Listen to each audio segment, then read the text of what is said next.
Hello and welcome back here to the SCG. My name is Matt Mears and we're here for the big game. It is the match between the Northern Inland Bolters and the Border Bullets. It's the big one. It's for all the biscuits here at the SCG.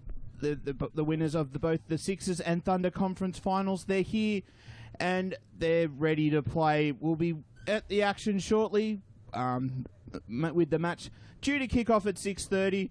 I've got some co-commentators with me today. I've got Paul Broccoli, Nathan Wads and Marty Garoni. Boys, it's going to be a big game here, and it's going to be they've both played very well to get here, and we're certainly looking forward to this big match. Yeah, we're just recapping how the Northern Inland Bolters got to this main match of the Regional Plan B Bash. Northern Inland's beat Illawarra Flames earlier on this morning here on the SCG.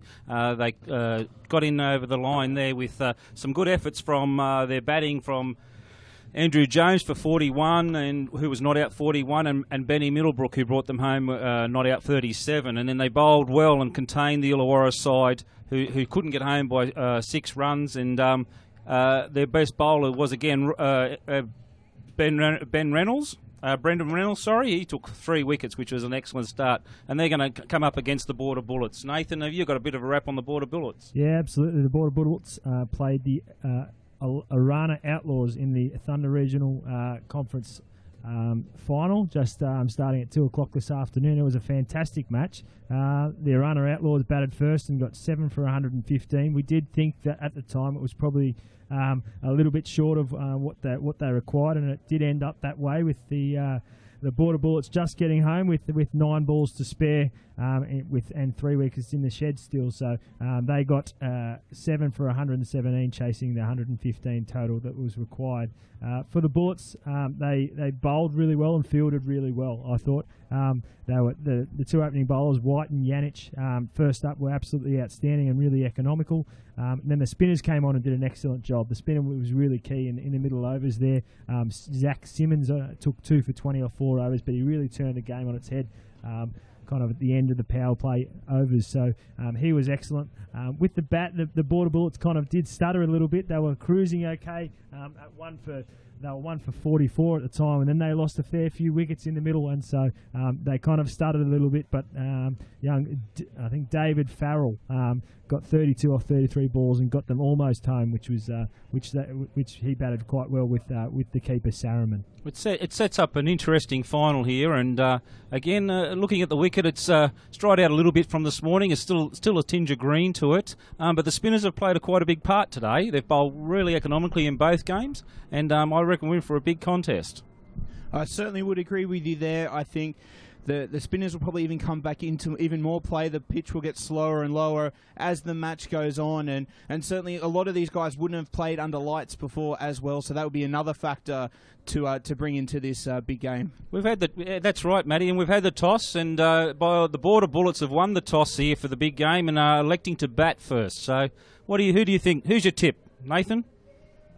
My tip for the game, I think the Bullets looked pretty good in that second game. I think they batted really. I guess they stuttered a little bit, but they got there in the end. They've got some big hitters up at the top of the order, so no doubt they'll be looking to capitalise in the first 6 overs. Marty, what are your thoughts on the proceedings this evening? Yeah, I guess I have to go for the Bullets. They're from down my region, but I think it's going to be a great game, and I think the Bullets bowled better than they batted, and the Inland Bowlers, obviously, they batted really, really well. So I think it'll be an even contest, but as you say, neither of these teams have played much under lights, and definitely not under lights here at the SCG, so there might be a few nerves out there. It'll be interesting to see how they kick it off. Well, I think I'll chuck it in there. I'll be the odd man out. I'll go for the Northern Bolters. Yeah. I've tipped the Boulders. Yeah, the Boulders. I won't tip them, but they're much fresher. They're much fresher. They've had a bit more of a break. So, well, it's certainly something to consider there. One team has been sitting back for 3 to 4 hours. The other one's coming straight into the game. That's another thing to consider. But just before we keep continuing about this match, there's been some interviews and around the grounds happening down at ground level, and we'd just like to bring that to you now. These proud men of Plan B Night Watchmen Just as cricket teams have a night watchman that comes in late to get the team home safely, if you've been out drinking, you need a Plan B night watchman. Someone you've organised to come and pick you up and get you home safely. This could be a cabbie or one of your local bus drivers. And here's another night watchman. If I happened to be taking him home, I'd be the night watchman's night watchman. Yes, you would. If you're drinking, a night watchman is a great Plan B to get you home safely. With us right now, Chairman of Country Cricket, Ian Hogg. Ian, how good's this day at the SCG? Unbelievable. Fantastic day for country cricket. Fantastic concept. The Country Bash and all the guys that are playing here are really enjoying it, and we've seen some pretty good cricket and a lot of big sixes. Yeah, definitely, and a few of the guys, they'd be happy that they got over the boundary rope at the SCG. That's what dreams are made of. Oh, definitely. All the country cricketers think it's fantastic to play here.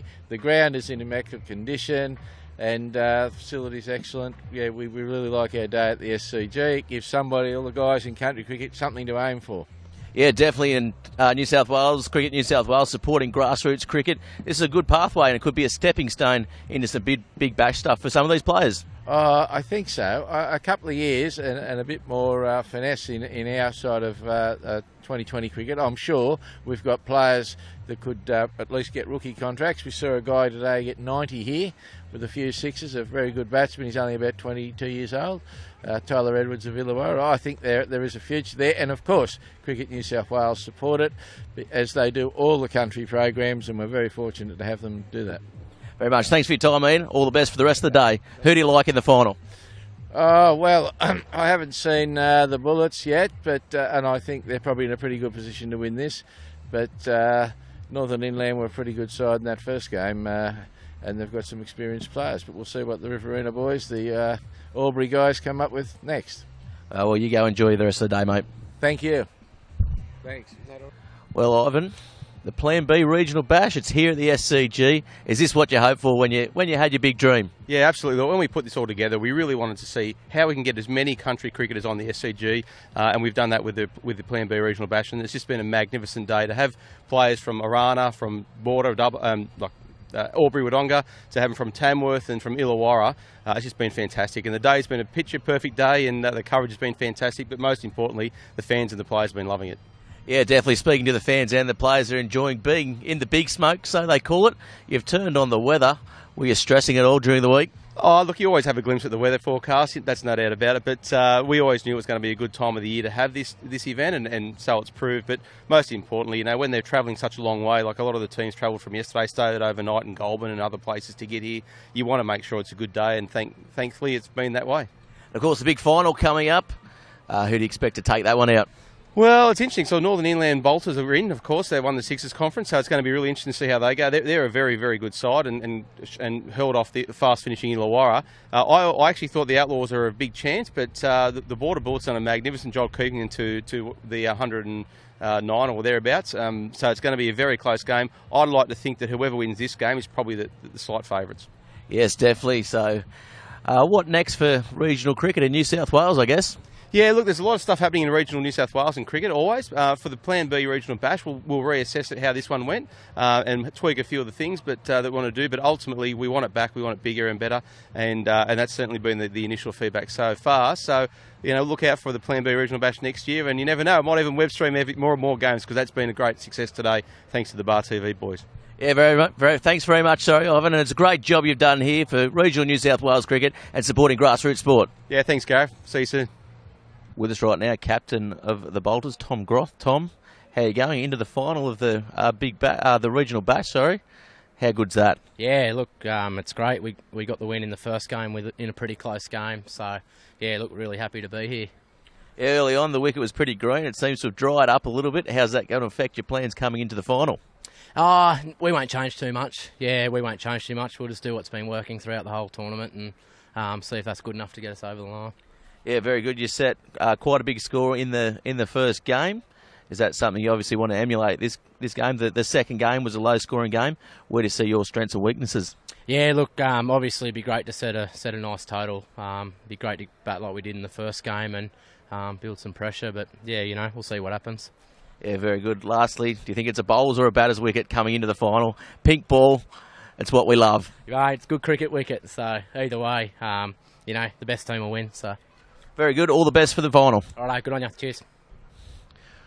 Well, with us right now, Trent Ball from the Border Bullets. Trent into the final of the Plan B Regional Bash. Look at the smile on your face. How good is it? Yeah, it was a great win. And the first game was a great game too. So, yeah, we can't wait. This is sort of why we've made the track up here. Hopefully we can get through the final and play well tonight.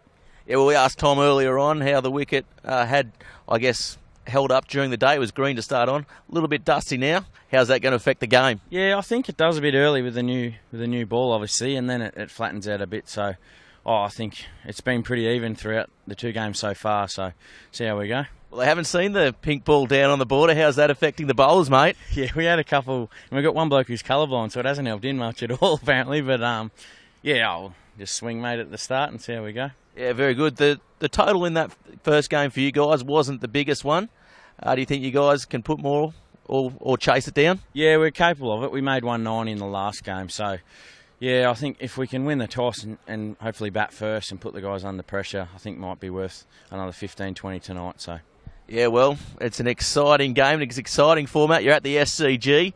How good is it? Yeah, it is awesome, and just to have family and friends and everyone here, and a bit of an atmosphere has been unreal. So yeah, hopefully we can get a win. Well, it's a bus trip home tonight. No, we'll stay tonight, so look out, Sydney. Well, look out, Sydney. You heard it first. The boys are in the city, and it's going to be an explosive game of T20 in the Plan B Regional Bash. Down there, he's down on the sideline for us, and he did some great work there with some interviews around the grounds during the day. We'll get down to him during the play as well. Hopefully get some outcoming batsmen for us as well. But the players and umpires are now in the middle. We're just about to get underway, but before we do, we'll just run quickly through the team sheets. First, we have the Northern Inland Bolters. We have number 1 is Ryan Mepham from Narrabri Golf Club. We have number 2 is Will Chesterfield from the Old Boys Tamworth. Number 3, Tim Kensel from West Tamworth. Number 4 is Troy Osborne from South Tamworth. Number 5 is Adam Jones from Bective Heath in Tamworth. Number 6 is Michael Rickson from North Tamworth. Number 7, Michael Dawson from Hillgrove Colts Armidale. Number 10 is Ben Middlebrook from the Old Boys Tamworth. Number 11 is the captain, Tom Groth from South Tamworth. Number 12 is Aaron Hazelwood from Old Boys Tamworth. Number 13, Simon Normal from Old Boys Tamworth. Number 14, Brendan Reynolds from West Tamworth. Number 15, he's subbed in Craig Trindle from Narrabri. He will be the 13th man. And for the Border Bullets, well, as we just have the first ball there, it's out. The first ball. Unbelievable scenes here. First ball, and the captain ball has gone for a big shot. Oh, sorry, it was Popco.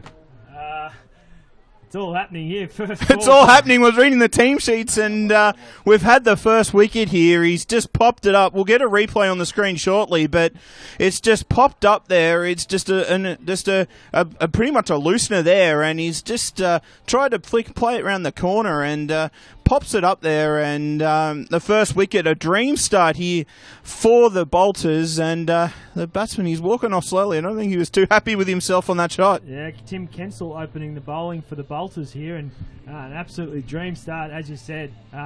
Just popping the ball up to mid-on there, and just really didn't get a hold of the shot, and unfortunate for the start here for the Bullets. Yeah, it's certainly not what the Bullets would be looking for, but the dream start, 1 for none off the first ball, and looks like it's Cade Brown coming in for the Bolters, and I don't think he would have been looking at coming in quite this early into this innings. No, it was Luke Ball, Trent Ball, sorry, the captain, getting out that first ball, so not an ideal start. They did cross though, so Popco's on strike now. Interesting to see. We'll go through the Border Bullets probably after the first over. We want to stay with play here as Kensel comes in again from the southern end, and a flay outside the off stump there. A little bit of nerves there perhaps, just playing at a ball, maybe trying to run it down to third man, but another good ball there from Kensel. A very nervous start here from the Border Bullets. Disappointing to lose a wicket first ball, so looking to change things up now. Hopefully these two can dig in for a while. Cade Brown will look to bat through the innings, so the umpire just holding the bowler up there at the moment. Looking at the stumps there, the umpire, a little problem there. getting the batsman to help out. Always something you want to do as a batsman. Make sure you get in the umpire's good books, and maybe we'll get one of those 50-50 calls to go your way. As Kensel's in again from the Randwick end.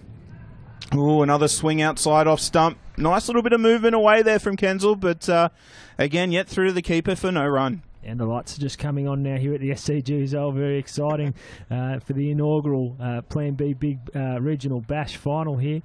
So definitely some nerves out there at play, I'm sure. Here we go. Here's Kensel in again. He started very well here. Oh! It's another wicket! Oh. He's edged it straight to first slip. That's 2 for none here in the first over. What remarkable scenes here. What a great piece of bowling that's been from Kensel. He's bowled that beautifully. 2 player misses and then a snick to first slip. So he's got 2 for none, and Border Bullets in disarray here early in the game. Yeah, you just get the feeling that the Border Bullets, that quick turnaround of the game might have just caught them a bit off guard, and they've just had to come out here, had to bat again. It might have been an opportunity to get out in the field, and you got a bit more opportunity to maybe have a bit more time to get into the game. But yeah, it's all happening out here. 2 wickets in the first over. I just saw the replay there, and it was a great piece of bowling. He's finding that channel very nicely outside off stump. Doesn't know whether to go forward or back, and just finds first slip. Safe hands there, and 2 for none here. Both of the Border Bullets openers back in the pavilion. Just a dream start here for the Bolters. And that's what I said at the top of the broadcast, was that the Bullets had 2 big opening batsmen. Well, they're back in the shed now, so really key for the Bullets just to consolidate here, take their time. Farrell comes to the crease, who batted really well in the previous match, so looking for him to really consolidate or do something here. He'll certainly have to play another innings. As we just go down, maybe after this ball we'll go down to Gareth on the sideline. He's got the outcoming batsman. We'll just let this first ball get bowled. And Farrell's on strike here. He definitely would have been thinking he was here in the first over, and just played nicely there to fine leg for a single. And Gareth, you've got the batsman there with you. Take it away. Yeah, well, the ball seems to be doing a lot out there at the moment. What's happening? No, you're not exactly the start we wanted. He's just moving it out a bit to begin with, and probably took last innings confidence in, and probably played it a few early that probably could have watched a bit more. Well, you have to build now. Are these the batters that can do it? Yeah, we bat pretty deep, so as we saw last game, there were some blokes that stuck in for us in the middle order, so they're going to have to put the head down and bum up and hold us together. Oh, well, you better go acquaint yourself with the bar, mate. Thanks, mate. Oh, they've scored one again, and it's a great catch in the outfield as well. 3 wickets in the first over. That's unbelievable scenes. That is just something dreams are made here for the Bolters. Just thank you for Gareth. He had Alex Popko down there on the sideline, but as he had the batsman there, he was another one fell, and crazy scenes here at the SCG. After 1 over, it is 3 for 1. That's just an amazing first over from Kensel, and I think the Bolters are really settling into this game nicely, and I think that's what has to happen now with the Border Bullets. They just need to calm things down a little bit, get some runs on the board, push the ball around for a while, and get themselves back into this game. Yeah, we just seen the replay on the screen there, and it looks like he's gone across the left-hander there. It's just moved away, catching that top edge, and a nice easy catch there, as we see Drew Cameron coming in for the Border Bullets. We've still got to read out those team lists for you for the Border Bullets. We will get to that shortly, but there's too much action happening here to get away as yet. But here we go. We have Brendan Reynolds. He was probably the pick of the bowlers for the Bolters in their first game this morning, and he's going to have a big job here to really back up that over from Kensel. If he can get one here, we could really be talking. We could really be seeing something unprecedented here. Definitely be a quick game if they keep continuing to get wickets at the rate they are at the moment. So it's important here for the Bullets that they just dig in for a while, push the ball around, and hopefully get themselves back into the game. Here we go as Reynolds starts his His first ball from the Paddington end. Oh, and it's moved away. There's appeal for a catch, and he's got away with it. Must have taken the thigh pad or something. Generally, you can see the appeal down the leg side, trying to bluff the umpire into not giving the wide. It's either certainly worked in that in that occasion, or it's just flicked the thigh pad. But he'll want to get on. He'll want to make sure he gets into rhythm very early here, and make sure he helps take advantage of this great start from the Bolters. Ooh, a short ball there, just testing him out. Well played and swung back there from the new batsman, Drew Cameron, and could be a bit fiery out here. There's certainly going to have to be some rebuilding here from the Bullets. Yeah, interesting. Drew Cameron doesn't bat with a helmet either, so he's come out just with the cap on, and looks like Reynolds might have wanted to test that out to see what he was like with the short ball. Yeah, we certainly saw that in the last game as well. Doesn't wear the helmet, and I think he's going to come under special attention as Reynolds comes in again, and another shorter ball, but all he can do is play it away to square leg, another dot ball, and really it's what do you do from here if you're the Border Bullets? They're really behind the pace here. They're 3 for 1 here in the second over. It's if you've blinked and missed the first over, you've missed a hell of a lot of action. Yeah, I think it's really key just for the Bullets here, just to take their time. If it's a maiden or even a couple of maidens, that shouldn't worry them too much. Reynolds in again, another ball coming back in. There's some hesitation there, but no one got back to the stumps for the Bolters, and that would have been the 4th wicket here. And there's panic stations starting to set in for the batsmen. That was just a comedy of errors there from both the two batsmen who stuttered and stammered their way through it, and then the fielder. We just needed the inland Bolters team to get somebody near the stumps, or even throw it to somebody a bit closer to have a more of a shot. Even when it went through, mid-on could have even had a shy at the stumps the time that it took the batsman to get back then. Yeah, they really do need to settle down here. The Bullets, there's a long time to go in this match, and they can really have time to consolidate, even though it doesn't seem like it. There's another swing and a miss, and it's a wide. Not happy there. A bit of a stare from the bowler, but certainly was going across him. Probably fair enough call, but as bowlers are, they're never happy with wide calls. No, that's absolutely correct. The bowler always will give the umpire a bit of a stare, try and con them, as he did earlier in the over with the brush of the thigh pad, so never keen to give away a wide. And Reynolds comes in again here from the Paddington end. Gets that one right up in the block hole. They managed to push it out to cover. In the end, a misfield there, no pressure, and they scamper through for a single. Yeah, one thing we did see from the Bullets in their Thunder conference final match is that they do bat quite deep, so they have got batters still coming in. They can hold the willow, coming at 8 at 9. So we know they've got a bit of depth with their batting, and they do run well between the wickets as well. So I think that's really the key, that they run well between the wickets, and they're going to have to obviously rely on that depth as well. They certainly will, as Reynolds comes in again. Another one just left outside the off stump. That's the end of the second over here. This is the big one. This is the Plan B Regional Bash final. It's 3 for 4 after 2 overs. Well, while we have the opportunity, we might just quickly go through the Border Bullets lineup. Number 1 is Nat Sannerman. He's from Bellevue. Number 2 is Cameron White from East Albury. Number 3 is Cade Brown from the ACT. Number 6 is Matt Armstrong from Talladega. Number 7 is Matt Jantz from Bellevue. Number 8 is Jethro Menzies from Lavington, their UK import. Number 9 is Zach Simmons from Bellevue. Number 10, Jack Raid from Wodonga. Number 11, Nathan Brown from Lavington.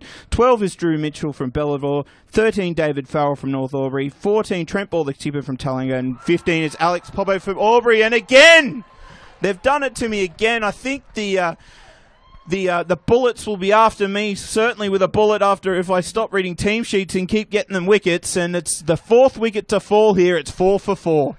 Yeah, another good short ball there from Kensal, and all Farrell could manage to do was spoon it to mid-on for an easy catch. So another wicket down, and 4 for 4. This is getting diabolical. And it seems like Kensal's really kind of surprising these batsmen. He's getting onto them a bit quicker.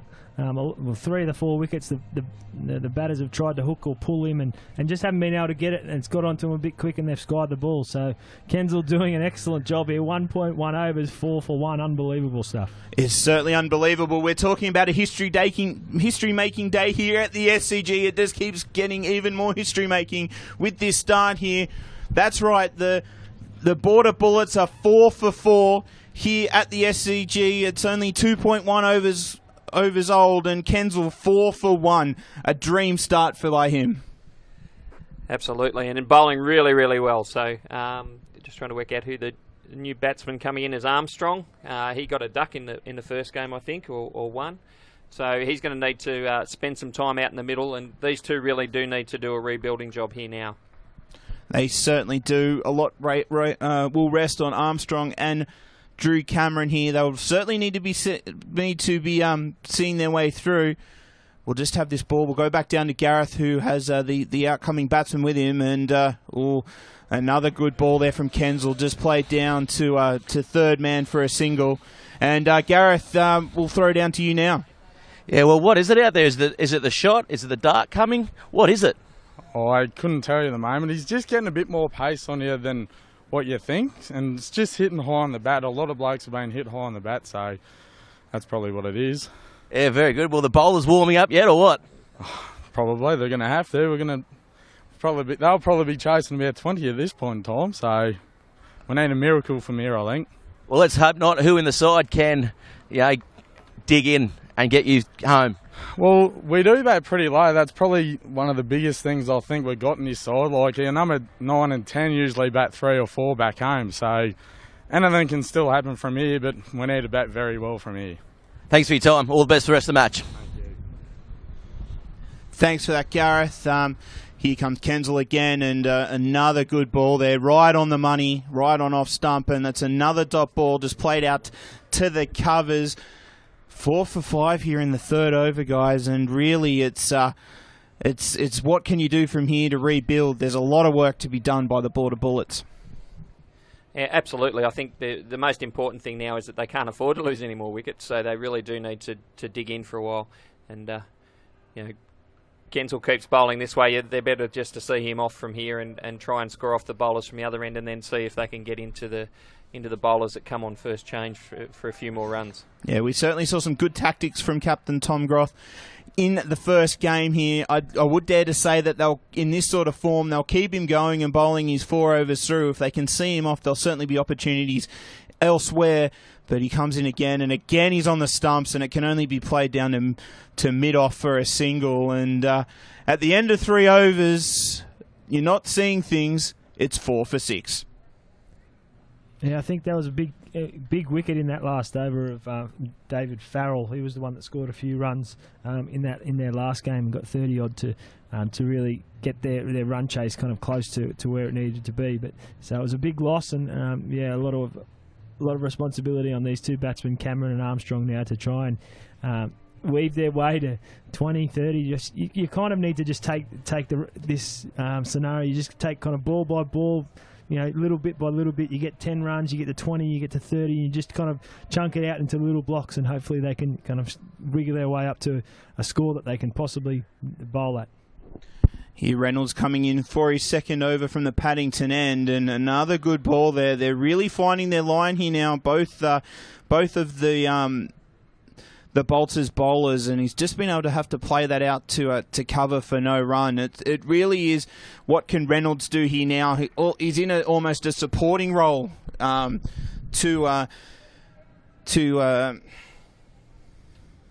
Kensal. He's really in that supporting role. He just needs to make sure they can't score off him and let the pressure off. Comes in again, Reynolds, and another good ball there, right in the block hole. Only out to mid-wicket. Hit too hard, single. No opportunity even for a quick single there.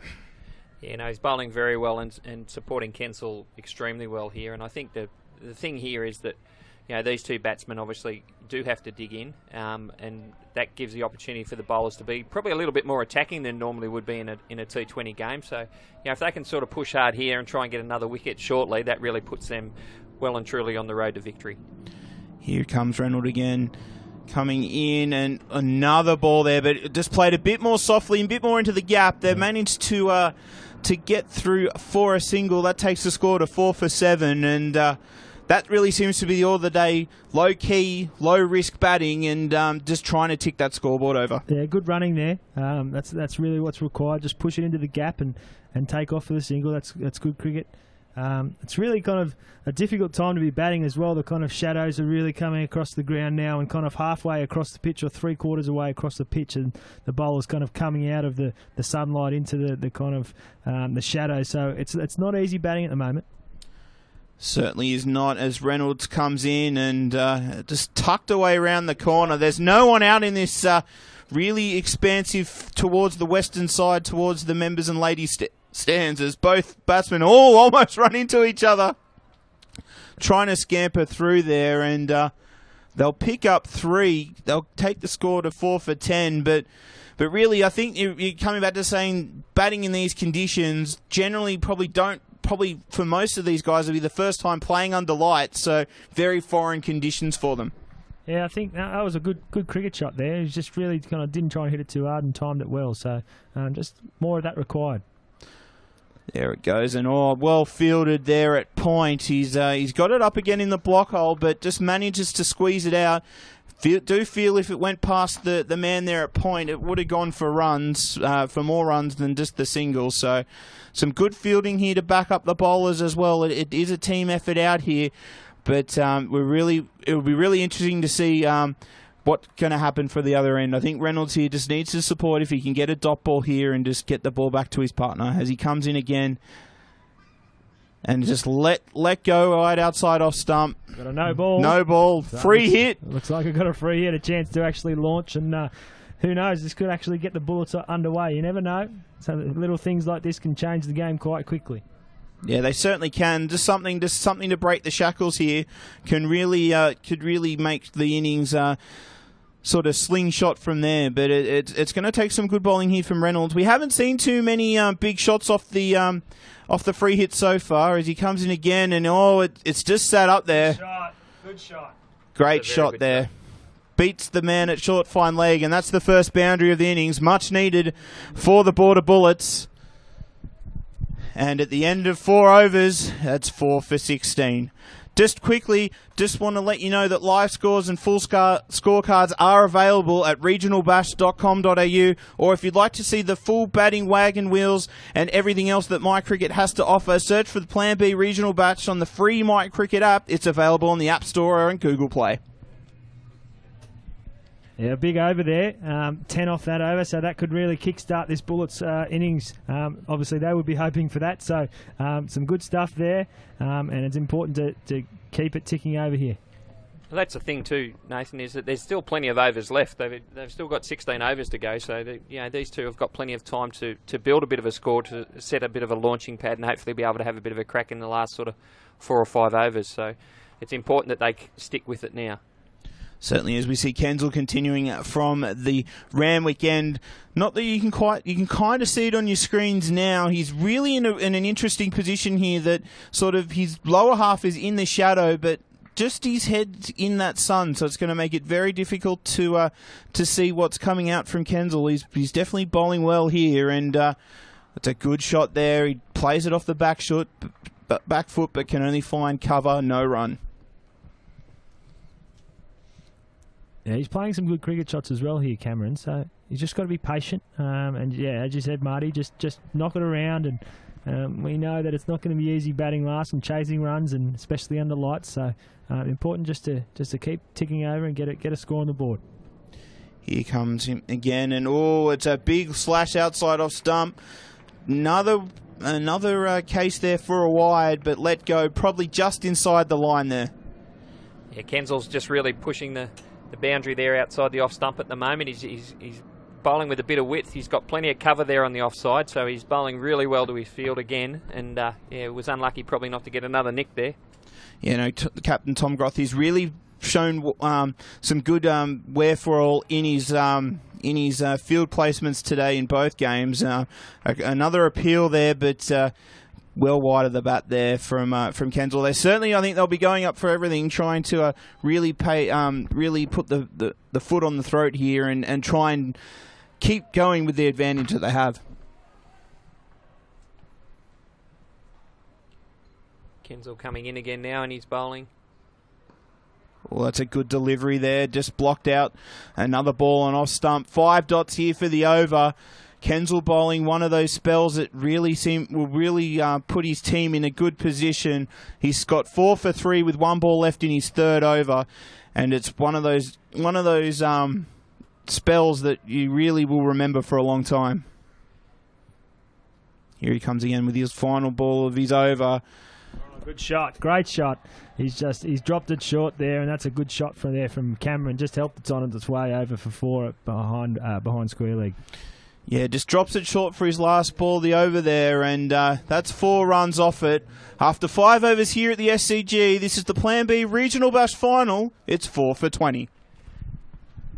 Really good bowling there again from Kensal. He's bowling extremely well, and unfortunately, tried that short ball again, and definitely Armstrong was up to the Cameron was up to the challenge that time and put it over backward square leg for 4 runs. So I'm off, guys. Brox is going to come in and take me place. Yeah, first of the rotations through. We'll try and rotate us all through in 5 over blocks here, as we do welcome Paul Brockley into the chair. Your thoughts on the first 5 overs, Paul? Well, I'm glad I didn't blink. My goodness. Holy dooly. The Bolters have really taken a grip on this game by a long way, haven't they? And maybe just looking here that the Border Bullets, they may have played their grand final a bit earlier today. But look, there's always opportunity. There's a chance here. They've just got to knuckle down, bat their 20 overs, and whatever total they get will be competitive, because being on the stage, the final, anything can happen in cricket. Certainly can. We've seen our first bowling change of the innings, and Aaron Hazelwood is taking up the attack from the Paddington, and he bowled very well in the first game, but it's certainly pressure's going to be on here to contain the momentum that the Bolters have started off with. No, that's exactly right. Here's another delivery here. No, they've gone a quick single. We've got a chance, a direct hit. They've appealed. Umpire's given it not out. I think the opportunity was on at the bowler's end. He was sort of dawdling towards that bowler's end Armstrong. That was probably more the wicket to aim for. He probably had more stumps to aim at. Not that he didn't hit those ones. It was a great piece of fielding, but certainly that seems to be the go now. They'll just certainly be looking forward to just trying to knock the ball around and get those singles and really just start building that scoreboard up. If their ball's there to hit for 4, then certainly try and do that as well. Here comes Hazelwood in again and just left outside off stump. The bowler having the batsman having a little look at the umpire. I think that was fair though. That wasn't a wide, but certainly that'll be Hazelwood's tactic here to the left-hander, try and make him play into this big expanse to the western side of the field. I think that's true. He set his field nicely there to bowl just outside off stump, make the batsman push through the offside to score. Hazelwood's in again, and he's certainly gone through the offside, but he's beaten the 2 fielders there in cover. It's slowly, but it's there, and it's a 4, a much-needed 4 for the Border Bullets, and it was a great shot there, piercing the two cover fieldsmen there. Yeah, that's very true. He's stacked that offside field, and he's pierced the gap beautifully there for a lovely cover drive for 4, and Cameron's really starting to get a bit of momentum here for the Bullets, so they just need him to hang around for the next 10 overs and keep going the way he's going. It certainly does show that in situations like this, normal cricket shots can still bring you very valuable runs, as Hazelwood's in again, and he plays the same shot, but this time the fieldsman's there to cut it off, and that was another one that was really travelling if he could beat the fieldsman. Yeah, he's hit that fairly hard into the short cover there. Simon Norval's actually got down well to save that. It was going like a bullet. Looking exactly to play the same shot he just played for 4. Cameron's batting very well here. He looks comfortable. He's doing it with ease. He's just got a bat for the overs. Oh, he's got onto that. He's pulled that through mid-wicket. What a great shot for 4. Yeah, it's a great shot there. He's waited for that short ball. We've not seen quite the bounce and carry out of this pitch that we've seen earlier in the day. It's sat up very nicely and taken well advantage there of that short boundary. A couple of costly last ball of the over from the last 2 overs here for the Bolters, and you really want to get out of an over. They've bowled 2 good overs and then given away a 4 off the last ball, so they really want to finish 8 overs a bit better than what they have the last couple. Yeah, you're right there, Marty. It's just taking a little bit of control, and they're actually getting back into the game, which is good. And again, full marks here to Cameron. He's picking his ball to choose to peck off, and he's done that quite well in that over. Looking good now at 4 for 29, much better than they were after that first over. They certainly are, and that's the end of the power players. Kensal comes in to finish his last over and just picked off his hip there. It's down to fine leg for a single. But if you notice very quickly here now, the whole pitch is in the shadows now. There's not that half and half that we saw earlier in the innings. Will that make it easier now for the batsmen? Yeah, it will. Obviously, to have full shadow across the pitch makes it a bit easier. And we're looking now at Kensal, and the best bowling figures for the tournament so far have been 4 for 16 from Pat Hammond from Illawarra Flames. So he's got 4 for 8 at the moment with now 4 balls to go with another dot ball there. So he's looking at the best bowling figures for the tournament. He'd be looking to pick up a wicket here and take a lazy fifer, wouldn't he? Get player of the match or something like that. He's like turned this game on. He's bowled very, very well, Kensal. Very well. Giving nothing away. Very wily in what he's done. Good thinking about how he's bowled his lines. Got them with the shorter balls, and I hope he finishes off with one here. Oh, another one out there. Some more confusion. Oh, another comical of errors there, and another opportunity gone beckoning for the Bullets. Another piece of bad running, and the Bolters just not being able to convert. Yeah, it's another great run-out opportunity, and again, I think fielders sort of heading in the wrong direction. So the ball should have got back to the bowler a bit easier than that and made the throw at the stumps a bit easier. But there's a big appeal there. All umpire there is unmoved, but it did move back in towards the left-hander, and a big appeal there from the wicket-keeper Groth. He thought that was out, and that would have given him his fifer. It's a great scene here at the moment. The lights are just starting to take effect as the shadows come across the ground of the grandstands. The western sun sets, and it's just taking the lights are just starting to take effect with the shadows around the players. So difficult batting conditions, and but they're looking solid. Oh, it was a good ball that's cut him in half there. Really well bowled as we're back to live action, and it's just another ball played out to square leg. That is the end. One ball to come, sorry, but that was just another dot ball there. But certainly it looks like unless something drastic happens here, he will end up with the best bowling figures of the tournament. It's very well deserved here. He's really put the Bolters here on the front foot in this regional Big Bash final. The cheeky appeal there to the umpire. I don't think that was the ball to do it. That certainly was a wide. That was a long way down leg side, that one, and the batsman got nowhere near it. So, a bit cheeky to turn around and appeal for something there, but that's what the bowlers do. They put the pressure on the umpires. I think he might be indicating that the umpire might have a little bit of eyesight problem appealing for that, because it's a long, long way away from the body. Maybe he's just a little bit of payback from that last one. Probably thought that one was out that cut him in half. He comes in again, Kensal. That's where he wants to be. Just a block there into the covers. That's the end of his spell. That's a great spell there. 4 for 9. Of 4 overs, wow. That's put the Northern Inland Bowlers in a great position to set themselves up to win this inaugural conference final. Actually, not the conference final, the actual major final, the big one under lights here at the SCG. It certainly is put the Bolters in prime position. The Border Bullets, they're 4 for 31 off 7 overs, and it's going to be a big charge here for them to get themselves right back into this match. And we see another bowling change for the Bolters, and it is number 2, Will Chesterfield, and he bowled very well in the first game. They'll be certainly looking for him to really tie this innings down now, and they don't want him to give away any runs.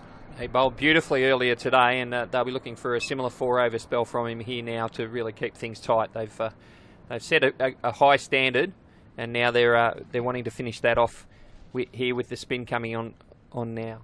Marty, what are you looking at? What do you think we're looking at here for a total for the Bullets as they work one there just behind point there and as a dot ball? What do you reckon from this position in the game? What do you think's a fair total for these guys to get to and to have to bowl for? Oh, look, I think they'd still want to be trying to get to around about 120. So they're really going to they're going to have to look at scoring at 10 and over for the last 10 overs. But I think the key for them at the moment is not to lose any more wickets and really just give themselves an opportunity to have a real go at it for the last 5 or 10 overs. Probably the last 5 will be the key. If they've got, if they've still got 5 wickets in hand for the last 5 overs, you can go at sort of 10 or 12 and over. Yeah, that's right. Yeah, they just played there to just pass the square leg umpire for a single, and certainly I think that's the aim of the game for these next few overs. But they need to keep wickets in hand to really push on at the end. As we see Chesterfield, he comes in around the wicket to left-hander, and a bit of a top spinner there, a straight one, and it's just come through. Another dot ball here. He's really bowling well here. He's mixing up his pace nicely and just trying to keep the batsman thinking. He comes in again. Not much turn on that one for Chesterfield. It's just played out to deep cover for another single. Again, just pushing the ball through there, bowling really well to his field. So the ball before, he gave it a bit of air, slowed it up, and then just pushing one through a little bit shorter and pushing the batsman back, and all he could do was really just bunt it out for a single on the offside. Which is not a bad situation here for the Bullets. If they just knock the ball around and pick up 4 and 5 and over, like you said earlier, keep those wickets in hand. There's one push down, beat the short mid on. Oh, they've gone for 2 here. They've picked up 2. Then that's the sort of running and the commitment these guys have got to make sure they can, push up round to that 120 total. Yeah, another good over there for the Bolters. 4 for 35 here off 8, and we're going to have to see another bowling change here with Kensel's finished his 4 overs. It looks like Hazelwood's been swung around here to the Randwick end. Yeah, it'll be interesting to see how Hazelwood goes. He struggled in his first over, so he'll be looking to tighten things back up again. But a good finish that over there from the Border Bullets. Got a ball away for a couple off the last ball, and as you said, Brox, they just need to keep the scoreboard ticking over at the moment, take the ones where they are and making sure they're putting the loose balls away. Yeah, Armstrong and Cameron here are just building a nice little partnership to steady the ship for the Bullets, which is just progressing nicely, and let's see if it can continue here. Here comes Hazelwood in again, and it's a big appeal there. The striking batsman there in Drew Cameron didn't quite know where it went, but his partner called him through for a leg by, and that's where he needs to be aiming for. He needs to just be at that top of the stumps there and really not give the batsman any room to swing their arms and try and go big. I think he was looking to go big then. He's given a bit of a brain explosion. He's given the big windy woof, wrapped on the pads, and lucky enough, Armstrong decided, let's get you off strike because you might lose it. You've blown a brain fuse here. We'll get you off strike and take a lazy leg by. Here comes Hazelwood again from the Randwick end, and another ball there, but just played very nicely there from Armstrong down to a bit of cheekiness there from the cover fielder coming around trying to stop the 2. It's worked. It's just a single, and the score ticks along to 4 for 37. Yeah, Cameron just needs to get the head back on the shoulders after that one. I think he was trying to plant that one halfway up one of the light towers, so he just needs to keep pushing the ball into the gaps and working really well here. Well, he's under lights, Why not? Why not stare up at them? He's gone for one there, down to backward square, down to the fine. Well, it's picked up by the fine leg fields in there, and in another single there. This is good. It's a run of ball at the moment, which is just what the Border Bullets are after, just to keep ticking that score along. Yes, certainly. That's certainly what they're going to need here, just to try and get themselves deep into this innings, still having those 6 wickets in hand, but they really do need to keep the scoring ticking over while they do that, as Hazelwood comes in again from the Randwick end, and a bit of a full toss there, but he's managed to squirt it down. They look for 2, but it's just the single as it's well picked up there at long on. Yeah, that's some really good fielding out there from Dawson. He hurried in really quickly to that one and the previous ball that was hit down towards him, and it's important that you cut off those 2s. These boys are obviously looking to run really hard between the wickets at the moment. Here comes Hazelwood again from the Randwick end, and lets that one, it was outside the off stump. He's put it well, but Dawson's down there. He cuts that off well, but still can get through to 2. Good piece of fielding there, as that certainly could have been 4 if he hadn't been quick on his feet. He's definitely doing a power of work out there, Dawson. He's fielded 3 out of 5 balls so far this over, and they're keeping him busy out there, and we just need Cameron to keep his head here and see if he can get another couple off the last ball. It's also showing, mate, that Hazelwood's bowling good lines here. They're hitting the ball straight back down the wicket here against Dawson in the game again. He's going to. Someone needs to run a drink out to Dawson. Seriously, he's run on every ball on that one. That's the end of the 9th over, and. 4 for 42 here at the SCG. This is the Plan B Regional Bash. It's the big one. It's the big tournament final. We have the Sixers Conference winners, the Northern Inland Bolters playing the Thunder Conference winners, the Border Bullets. It's 4 for 42. A big start here from the Bolters, but just seeing a little bit of a fight back now here from the Bullets. Yeah, that's right. It's a good partnership, as we said earlier. These guys have just got to keep doing what they're doing, work that ball around, build up, bat some overs, and allow the team and wickets in hand to launch at the end of their innings. And we see Chesterfield here continuing a nice piece of fielding off his own bowling. That's what he'll be looking to do. Just get it in that block hole, make it hard for the batsman to score. Comes in again. It's just played out to point. Yet another dot ball. Good backing up. Great piece of fielding there again at point. They're really on the ball in the field here, and they're cutting off as many as they can. So this is really making it difficult for the Bullets at the moment. Here comes Chesterfield again. Oh, it's a big swing. It's a big appeal, and he's out. LBW, he's tried to hoik it straight into the Bill O'Reilly stand. Misses everything, but not that front pad, and that is out. Looked like it was going to hit middle about halfway up, and that's another wicket down here for the Bullets when they could at least afforded it. Yeah, it's a pretty good effort there from Cameron, but I think he's had that bit of a brain explosion. He saw the short boundary, the Bill O'Reilly standing gone, I'm going home, back to the border with one under my belt here. I'm going to put it into the Bill O'Reilly stand. Unfortunately, played and missed and got whacked on the pad, and umpire Phil Ranger just said, you're gone, son, get back on the plane, and away you go, back to the border. Yes, there's a great piece of bowling there too from Chesterfield. He's tied them down, and they've forced the big shot, and that looked about as plumb as you can be, I think. That was probably hitting middle about halfway up. So yeah, I think it hit him on that back leg as well, so not much doubt there for the umpire, and 5 for 42 here, 9.3 gone, and just as that partnership was really starting to build there for the Bullets, the Bolters take that another wicket and make it at that little bit harder for the Bullets to try and build to that sort of 120 total that we're talking about. Yeah, and new batsman coming in, Matt Saraman's coming into bat, and he batted really well in the Thunder Conference final in the Bullets win. Earlier today, he played a good hand where he nudged the ball around with Farrell, and but the Bullets need that again here today. They certainly do. They need some heroics here from the two batsmen at the crease, and we just have a little slight delay here with the umpire. He's just letting the batsman know how many to come left in the over. He might want to turn the lights up so he can see. Yeah, they're looking pretty bright here, these lights, so it's interesting to see, but there's still a bit of sunlight as Chesterfield comes in again, just out to mid-wicket. Yet another dot ball. Just handed a note here that says the average score batting first in the Plan B Regional Bash has been 122. That'd be a great effort from the Bullets if they could get to there from here. But they just need to keep working away at it, and hopefully we'll see some great hitting in the last few overs. We'll just pass down to Gareth. He's got another one of the Border Bullets with him now. Well, you look like you started seeing it. What happened there? Just missed a straight one. Fair enough. They're the worst ones to miss too. How do you think you guys can dig yourselves out of this one? I think 120, 130 is not a bad score on this. So it's the pink ball will start moving around later on when the lights come into when it's night time. So yeah, all the best for the rest of the match, mate. Cheers, mate. Thanks down there, Gareth. That's the end of the 10th over. 5 for 44 here at the Regional Big Bash.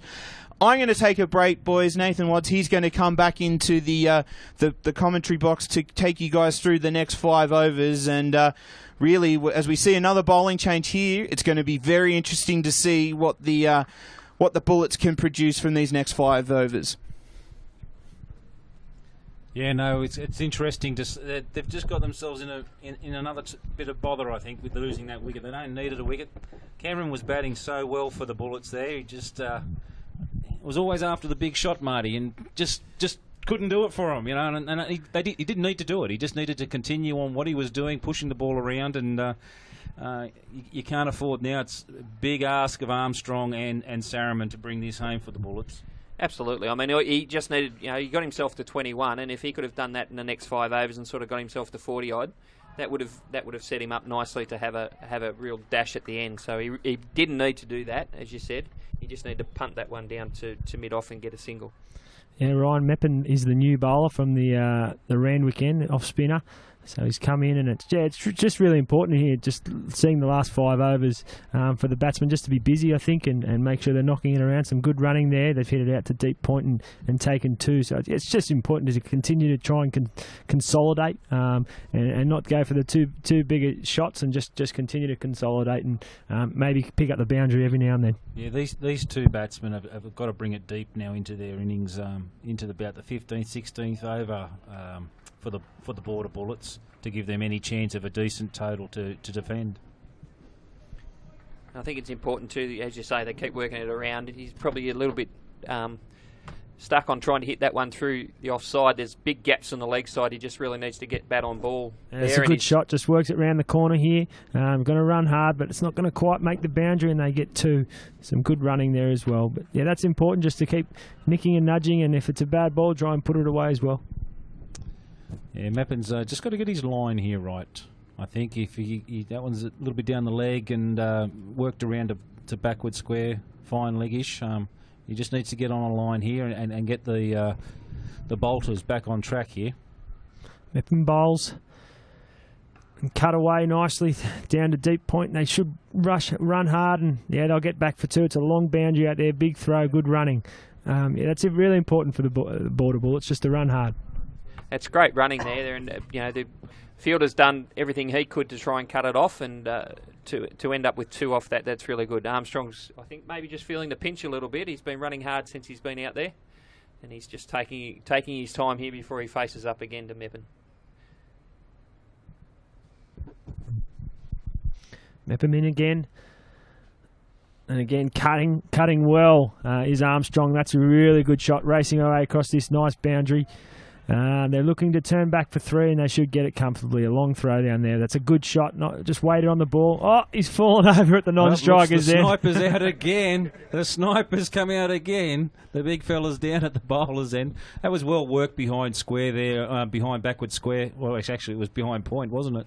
I'm looking for the left hand. Cameron still. Yeah, it was behind point there, and on this fast outfield of the SCG, they picked up 3. It was good. Yeah, just waited on the ball a bit and didn't try and hit it too hard, and just timed it nicely. But between the 2 fielders there, kind of a point and getting a backward point. So some good thinking here from Armstrong, and he's ticked along to 25 nicely. And at the end of the 11th over, we have the Border Bullets at 5 for 53. Yeah, some really good work there from the 2 batters there. Good hard running between the wickets and good placement with their strokes. So they just need to keep doing that, probably for the next 5 overs, I think, and then they can have a real launch for the last 4 overs. I think you saw in the Thunder Conference final, while the Urana Outlaws only picked up 112 for their innings, they actually it went down to the wire. So again, if the Bullets can get up over the 100 mark, they're game on. Yeah, absolutely would be a target for them just to get there. Chesterfield bowls, and it's worked nicely out into the outfield, and they're going to run hard again. Yeah, another 2. That's really good cricket. Just working it into the gaps nicely and running hard. It's the key here, especially with not many wickets in the shed, just to make sure you keep working hard in the field and running hard. They're using that fat side of the ground really well at the moment. They're just bunting the ball into the gaps and running hard for 2s. Yeah, one push there behind backward point there, and no run there. Yeah, it's good. Their intent is to, looking at their body language from here, it looks like they're just wanting to work the ball around. Here he comes again. Oh, miscued that off the pads. And no run. Really good spell of bowling here from Chesterfield. He's got 1 for 8 at the moment, and he's bowling really, really well. So important that they keep nudging it around and picking up those singles. that's a better shot and good footwork there. Straight down the long on, yes. They push for 2. It's good running again. Yeah. That's fantastic stuff from the wicket keeper here, Saruman. He's just really putting the pressure back on the fielders. He's in and out quickly, and the bolters look a little bit laxed in the field, I feel, just kind of meandering around a little bit. You'd think at 5 for 50 they're right on top, but they're a bit lacklustre in the field, I feel. Yeah, you're right there, Nathan. It's like they're just going through the motions at the moment, letting them pick up 1 or 2 and over, and that could be dangerous come the end of the innings if they, like we say, if they get up around that 120, 112, 120 mark, they're going to have something to bowl to.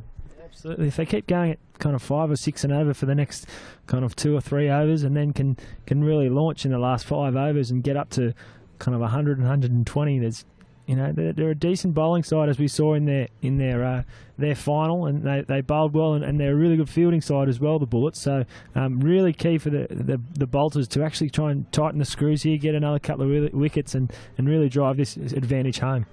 Well, their run rate at the moment is 4.8, so the run rate's not that bad for the position they're in with 5 wickets in the shed. So, 5 and over, they'll get there ready to have a launch. Mepham is coming back again from the the Randwick end. So, first ball just played outside off stump and went through to the keeper. Mepham let this one go. Oh, another big swing there straight through to the keeper. Interestingly, they're trying to just continue to go at that offside, playing against the spin when Mepham's kind of bowling into the arc of the short side of the eastern side of the ground, but they're continuing to try and just play it through the offside. This one obviously going against what I've just said, but that's okay. Well, maybe he woke up to it, Nathan. He's woke up to the idea that maybe he should hit with the spin and push it out there, because there's only one fielder in the ring on the leg side. He's got probably an easy single. He's got the live stream on the ear. I was going to say there's plenty of gaps on the leg, so I'm not sure whether he's trying to belt it through the field on the offside, but that was a much better shot, that one, and we'll just hope that they can keep that ticking over out that way. Good bowling there from Mepham. A bit faster, a bit quicker through the air. Another dot ball. This has been a good over so far, only 1 off it. He's bowling quite tidily, Mepham. None for 10 so far. Yeah, really good comeback after his first over went for 9. He's bowling beautifully here.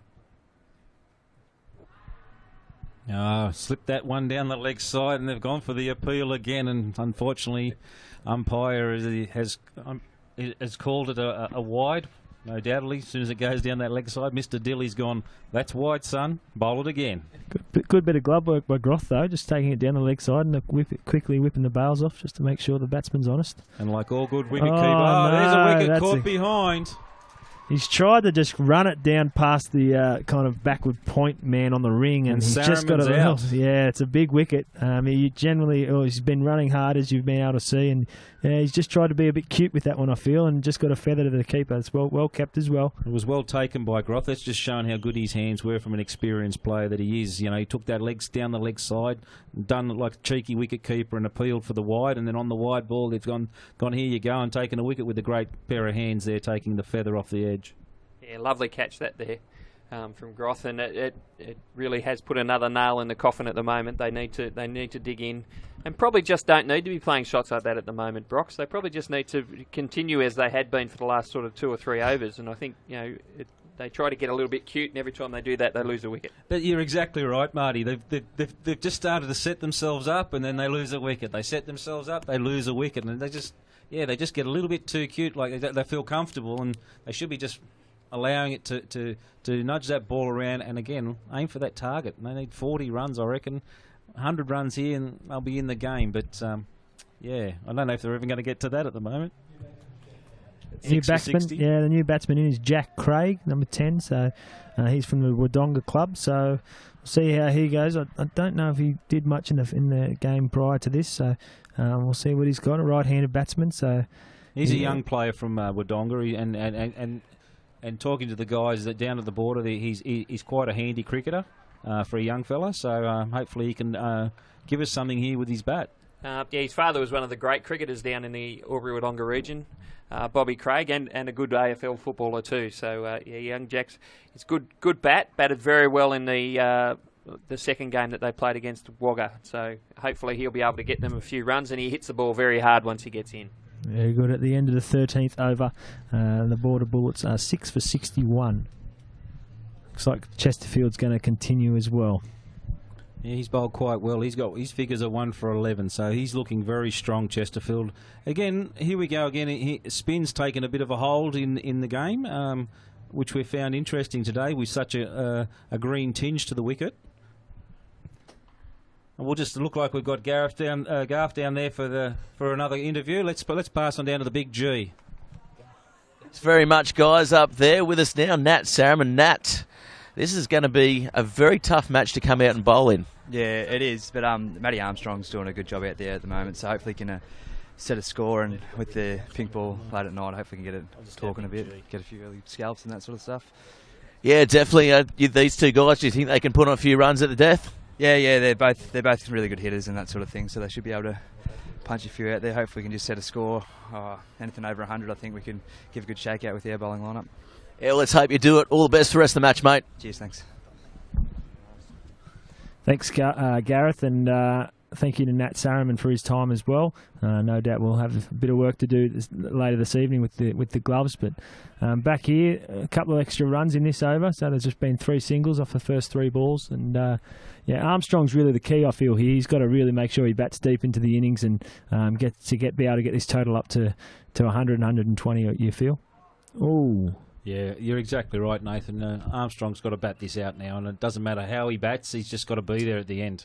He's got to be there. Pick up a good 50 or 60 and give him something to launch. He can't have another new batsman. He'll be down to the bowlers. And that's all he's got to do. He's just bunted that one down to deep, long on, and trotted through for a single. And I think that the batters at the other end can do a bit of work for him. So he just needs to make sure that he keeps taking the runs that he can, putting the bad ball away for a boundary, and the others need to probably put the foot down a little bit when they get the opportunity. Yeah, I've just had a tweet from a good friend down in the Wagga area, Luke Olsen. Apparently, he's very happy that the Border Bullets are struggling because the Wagga boys got knocked out by the Border Bullets when they brought their import Andrew McDonald in, and I think he's down there at Wagga smiling like a Cheshire'd cat at how the Border Bullets have started to choke in this major game. And I'm sure he'll be on the phone letting a few of his friends know how good the Border Bullets really are. It might be good to sort of put a block on McKinlay and Olsen on your computer on Monday, tomorrow at work. I think there could be a bit of banter going backwards and forwards. But yes, no, Andrew McDonald did play down in Albury, but it was a great spectacle, and I think there's a few people out of that game. There was a young boy, Robinson from Wagga, that hit him over the fence a couple of times. We'll be telling that story for a long, long time, I think. Here's Meppen coming into bowl again.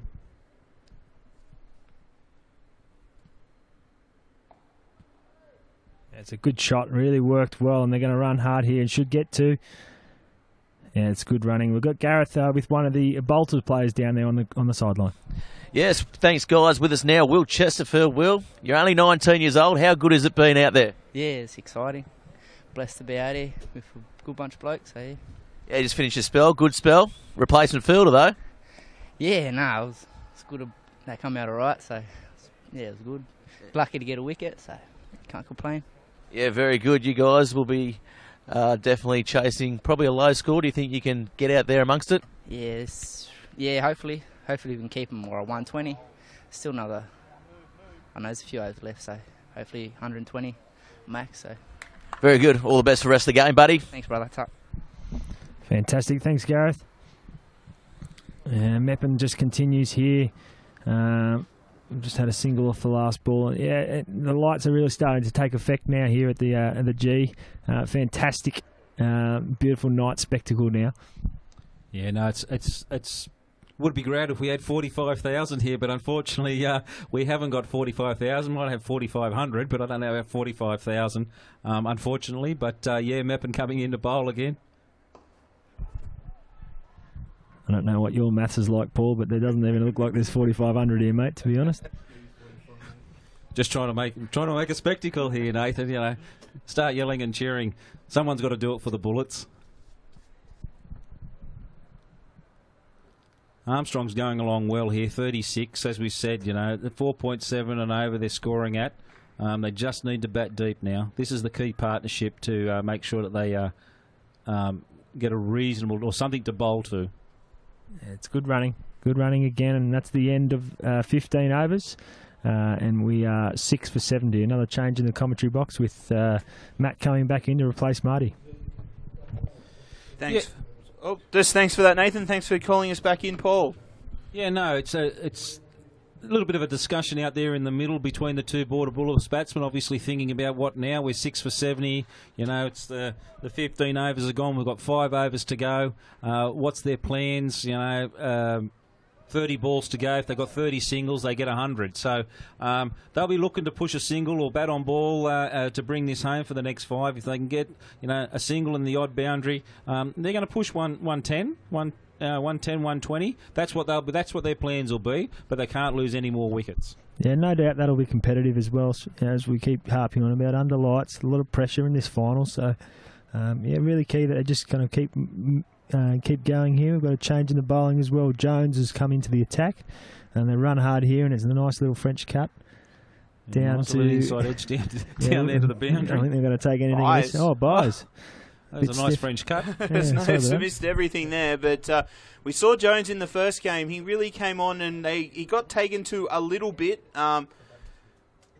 So maybe this is the opportunity here for the Bullets. And there's some runs here. That's going to be 5 wides. We're going to take them every day of the week. That's helped the Border Bullets out that delivery. Yeah, I think the key with Jones was that for the bolters was he actually comes on and he tries to get through his overs really quickly, and he gets to his 4th or 5th ball in his over before you can even blink. So.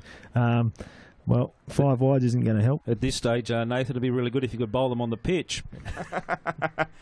Yeah, not the best start here from Jones. He really needs to try and tighten up here and make sure that he can. He needs to get through these next few, just dot it up and get him to this last ball without any more runs added to the scoreboard. It's just a nice ball there. He's timed that really well, hasn't he? Yeah, just that flew out to the boundary and probably too hard, because I think they were looking for 2, and he's hit it too well. Yeah, I couldn't agree with you more there. He was certainly looking for 2. They've done it quite a bit out to that short boundary. We haven't seen much of that all day, but they've certainly taken advantage there and hit too hard. As the Jones comes in again, that one's just played out to the offside for a single to cover. But it has been some much better running here between the Bullets batsmen here. They really are trying to get themselves to something to bowl at. Jones comes in again. Played nicely out to the leg side. That's a great shot. He's absolutely tying the pants off that one as well, and that's going to go all the way. That's a fantastic shot there from Armstrong. He's really starting to time the ball excellently well. Yeah, he's moved on to 42. That was a lovely shot behind square. He's absolutely smoked that out the middle. It was a great shot. And this could prove a really key over in the course of the match, because there's only 4 balls have been bowled, and what's that? 13 off the over. 13 off the over so far. So this is a handy over for the Bullets. Yeah, handy absolutely. Over. See, we were talking just before about 100 being that par total. An over like this could really put 120 right back on the cards. Oh, it definitely could. That's another good shot there. He's got it through, and that's going to be another boundary. That's fantastic batting here from Armstrong. He's on fire at the moment, seeing the ball really well and just timing the ball excellently. He actually didn't hit that too hard, but it's just raced away across this carpet here at the SCG, and some good cricket here from Armstrong. He doesn't look like he's hitting the ball too hard either. That was just superbly guided, and he found that gap between backward point and point superbly. That's what he is doing in this innings. He's actually finding the gaps really well. And the other thing, he is really running hard. He's making it happen. He's turning 1s into 2s and looking for the extra runs. He very smart cricketer, Armstrong. That's the end of the over, and we're at 6 for 87. A huge over there for the Border Bullets with 17 coming from it. Be tough to say Jones will get another over. We'll have to wait and see. Border Bullets boys will be hoping he bowls another one, Nathan, I'm sure. I think they'll be hoping they want him to keep going from this end. I think Matt Armstrong used to be saying, mate, just have another one for us, will you? Yeah. Run rate up to 5.4 now, so this is some really good stuff here at the end of the innings from the Border Bullets boys. Yeah, it certainly is. As you can see the captain there marshalling his troops from behind the stumps, as we're seeing Hazelwood come back into the attack from the Randwick end. They really do need something here from their experienced paceman. He needs to put the brakes on after that big over there from Jones. Yeah, to me, just the Bolters have missed a trick here. I just feel like they've kind of just been a bit lacklustre in the field and thought after the first couple of overs where they had them 4 for nothing, that they thought it was just going to happen for them. And the Bullet boys have just kind of dug in a bit and hung in there, and now the rewards are coming as well. So well, it shows their strength, Nathan. You know, from 4 for 16 up to 6 to 87, they've actually fought back quite well. And there's another good shot from young Craig out through the covers, and they've run hard and got 2. Yeah, they're using the expanses out to that western side to their advantage. Should be 2 every time you hit the gaps out there in that big expanse to the western side of the ground. But really, just they are running hard. I do think they'd be very much looking for a break at the end of this innings, but certainly doing the best thing for their team right now. Hazelwood comes in again from the Randwick end, and it looks like a bit of a slow ball, and just bunted back for their bowler, a dot ball. A very timely one there for the Bolters. They'll be looking to try and dot it up here and try and put the pressure on the batsman. Yeah, I think the key here is bat on ball as well for the Bullets, and they just want to knock it around. They'll get a single every time if it's not gone straight to the back to the bowler. That's a good shot as well. He's timed that well. They should run hard, get 2, possibly 3 if they go hard. They should get 3, 1 on the arm as well.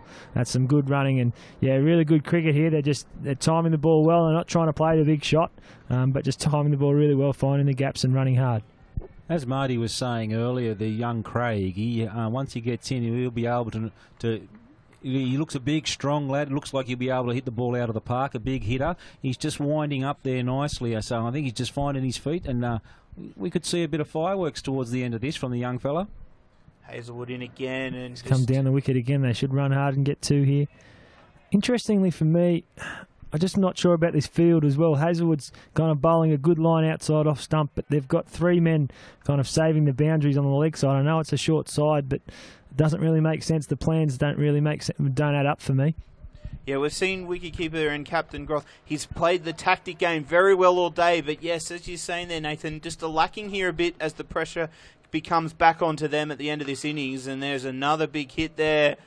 Oh, almost there. He sort of pulled out of that there, the fielder. I feel he could have had an attempt at that one, but some more runs there to the total for the Border Bullets. Yeah, I think that's young Jones down there. He's run himself silly. He's wondering he's awake. He's probably having a snooze because he's done that much throwing and running, but he pulled out. I think he wasn't sure he didn't want to give away 4 there, and just let it bounce and got the ball back in as Hazelwood comes in to Craig. That's a good shot. That's a good hit. And it's gone all the way to the boundary.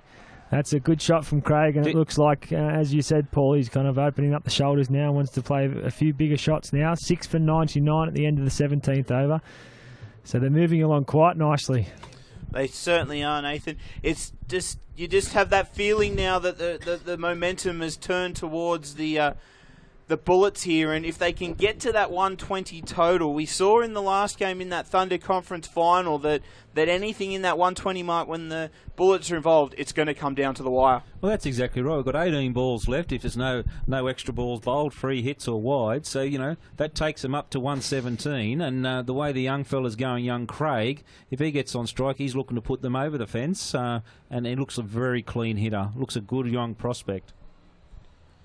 Yeah, we've got to change the bowling again. We've got Reynolds, and I think Gareth got one of the Bolters down on the sideline.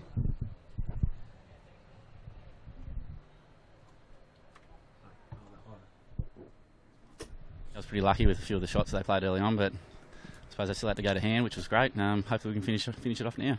Well, everyone listening at home, tell us about the pink ball. Was it swinging a lot?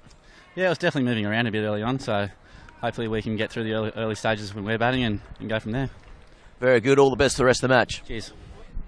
Thanks for that, Gareth, doing a great job down there on the boundary for us. And another quick single there for the Border Bullets. There was a direct hit on the stumps, but just in. Must have still had hold of the bat there as he was going past and the ball hit, because it looked very, very close. Yeah, I would think that that brought the 100 up as well, that single, and I think 130 could even be on the cards here. If you go 10 and over for the last 3 overs, they've got a couple of wickets still in the shed, and we know they bat deep, so looks like they're kind of on the walk here and trying to get some... that's really good running by cricket. Armstrong. Yeah, He's 49 not out, and he's pushed hard. He's running all through this innings, has been excellent. Yeah, that's what I think. Just the Bolters have kind of died a bit, and they played their grand final in the first couple of overs, and they've kind of just, as you said, the momentum's really swung the Bullets' way, I feel. Yeah, certainly it can come back towards that. If you get off to that good start, you seem to think that the wickets will keep coming out of nothing, but really they should needed to work harder. Another one in there. The French cuts out again, and it's running away towards the boundary.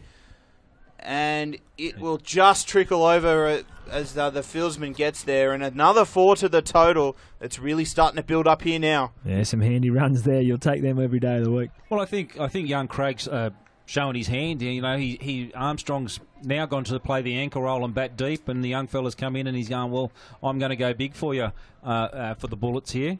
And he's doing that. He's swinging and, you know, take the good luck as it comes. Yeah, plenty of pressure on Reynolds here. 6 off the first 3 balls. Comes in again, Reynolds from the Paddington end, and another go there. He's hit it straight to mid-wicket. The direct hit was on there. Armstrong wasn't looking. Slight chance of an overthrow, but deciding to keep Armstrong on strike. But Craig really does have to play the hitting role here. If Armstrong can bat his way through, if they do lose wickets at that other end, he can still keep that scoring rate going. But if someone like Craig could get his score up to say 40 here, that will really put the Bullets in a position that really they shouldn't have been in after that poor start. Yeah, that's exactly right, Matt. And there's that single to mid-off there for Armstrong has brought up his 50. Yeah, 50 for Armstrong. Great innings. Of 44 deliveries, that's a good innings and a desperately needed innings from the Border Bullets. He's pulled this side together tonight by playing, you know, a lone hand, basically. But been smart cricket as well, and that's been the key. He hasn't been trying to go for the big shot. He's just worked the ball into the gaps, found the boundary when needed, but just run hard as well, and that's been the key. The last ball of this over here, and we've already got 8, 9 off it, so really key to finish it off the over here well.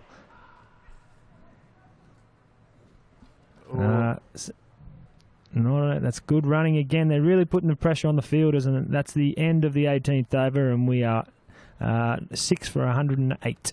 Yeah, Matt Armstrong's innings are 50 there at the moment. He's had 3 fours, and he's got a strike rate of 111. So it just shows you how well he's batted through this innings. You know, turning ones into twos. It's been exceptional as he takes a drink now out in the middle. He probably needs one. The young bloke. He's going well. They bring this home. 2 overs to go. We're looking at 10 and over. We're looking at 129, 130. Hopefully. Well, from the position they were in, they would take that any day of the week. But it's just shown that in T20 cricket, it's all not about the Davey Warner big six hitting. You can still play those traditional orthodox cricket shots, and as long as you run hard, you can build a big innings. And Armstrong's shown, and it's been a very important innings here for the Border Bullets. Yeah, I reckon the key for both these batsmen is they might just go big now. Only 12 balls to go. There's still 4 wickets in the shed. Just remember their bowlers that are in the shed, Nathan. That's okay. That's okay. Bowlers contribute very well to batting, thank you. Yeah, that's right. They have to walk out with the bat, Matt. That's about all they can contribute. You're talking to a number 11 here, mate, so just watch your words here. We'll get out of here all right. Yeah.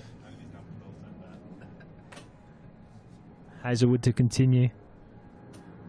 Comes in from the Randwick end, and he's hit that one big. Can he beat the fieldsman? Yes, he has. Good shot. Great shot from Craig here. He's put the cap on and he's pinned the ears back, and he's got all of that one. Took on the long on fielder and put it straight over his head. This has been a great cameo innings here from Craig. The young fella's looked at a couple of deliveries in his first over that he faced. Looked at a couple, got the pace, and now he's just launching.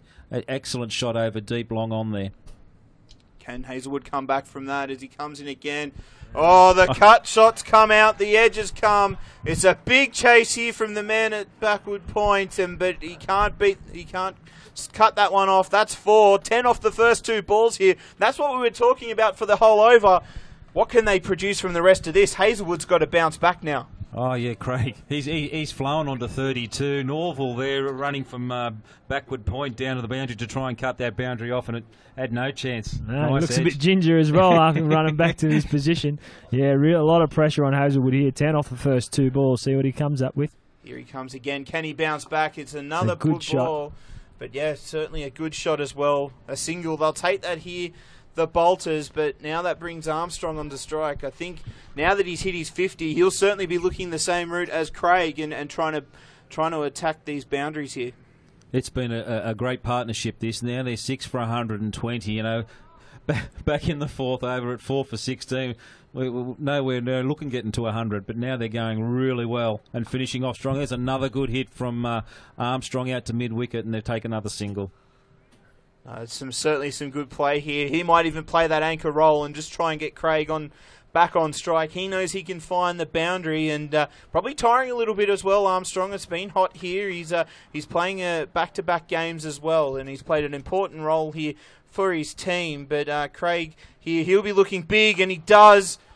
And he gets that ball away hard. They're looking for 2, and Armstrong comes back. That's just a great fantastic piece of running. He was just in and out straight away. He was looking for 2 as soon as he hit the ball there from Armstrong. That's fantastic cricket. Mate, these two have put on 63 and 35 deliveries. That's how quickly they've gone through and got the Border Bullets into a position here with 5 fours and one huge maximum 6. If these guys can go on and get another kind of 10 to 15 runs from the last over or the last 7 balls. Oh, that's a good shot too. Just a single that time. He hit that one too well. But if they can get another 10 or so off this over, there's no doubt that the momentum is fully with the Bullets going into the second innings. Well, 15 off that last over. It's now cruised the Border Bullets up to 6 to 124, and definitely gives them something to bowl to. Definitely. They'll need 10 more this, and they're in the box seat. 135 chasing here under lights. I would dare to say that a lot of the Bolters haven't batted under lights before, and the pressure of such the big occasion in this final, that's plenty. If they bowl well, and we know that they can, they certainly could pull off an upset after being 4 for 16. It's been a remarkable comeback from the Bullets, and a big job here from Reynolds to try and get as many dot balls and balls up in the block hole as he can, and he starts well there, but another great piece of running from the Bullets to get a single.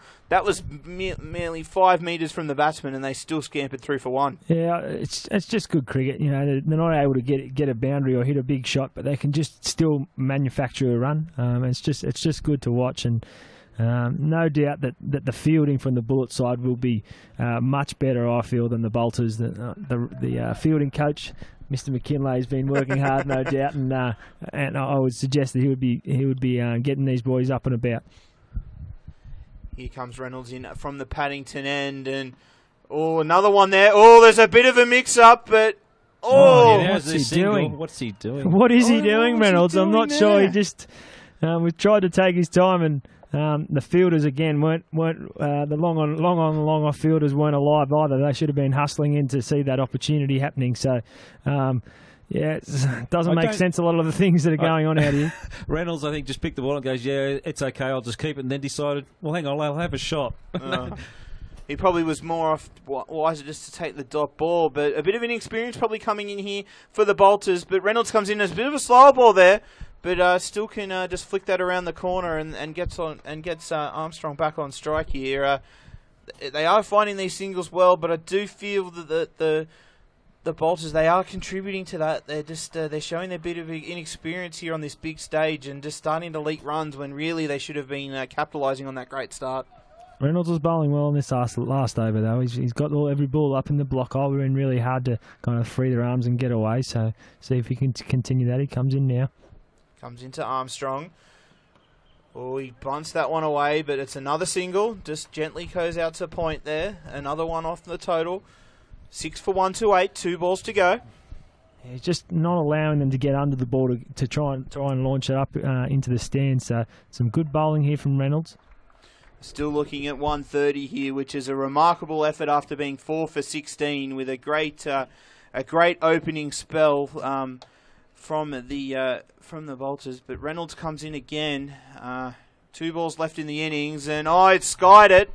The keeper's under it, should take this comfortably, and he does. But that's a fantastic innings from young Craig. He's really batted well and batted the Bullets right back into this match. He certainly has. It was shorter. He'd pulled his length back from that block hole where he'd been all in the over. He had to go for it, just top edged, and the keeper Groth, he took it easily, but more importantly, they got through and got Armstrong back onto strike so he can take advantage of this last ball.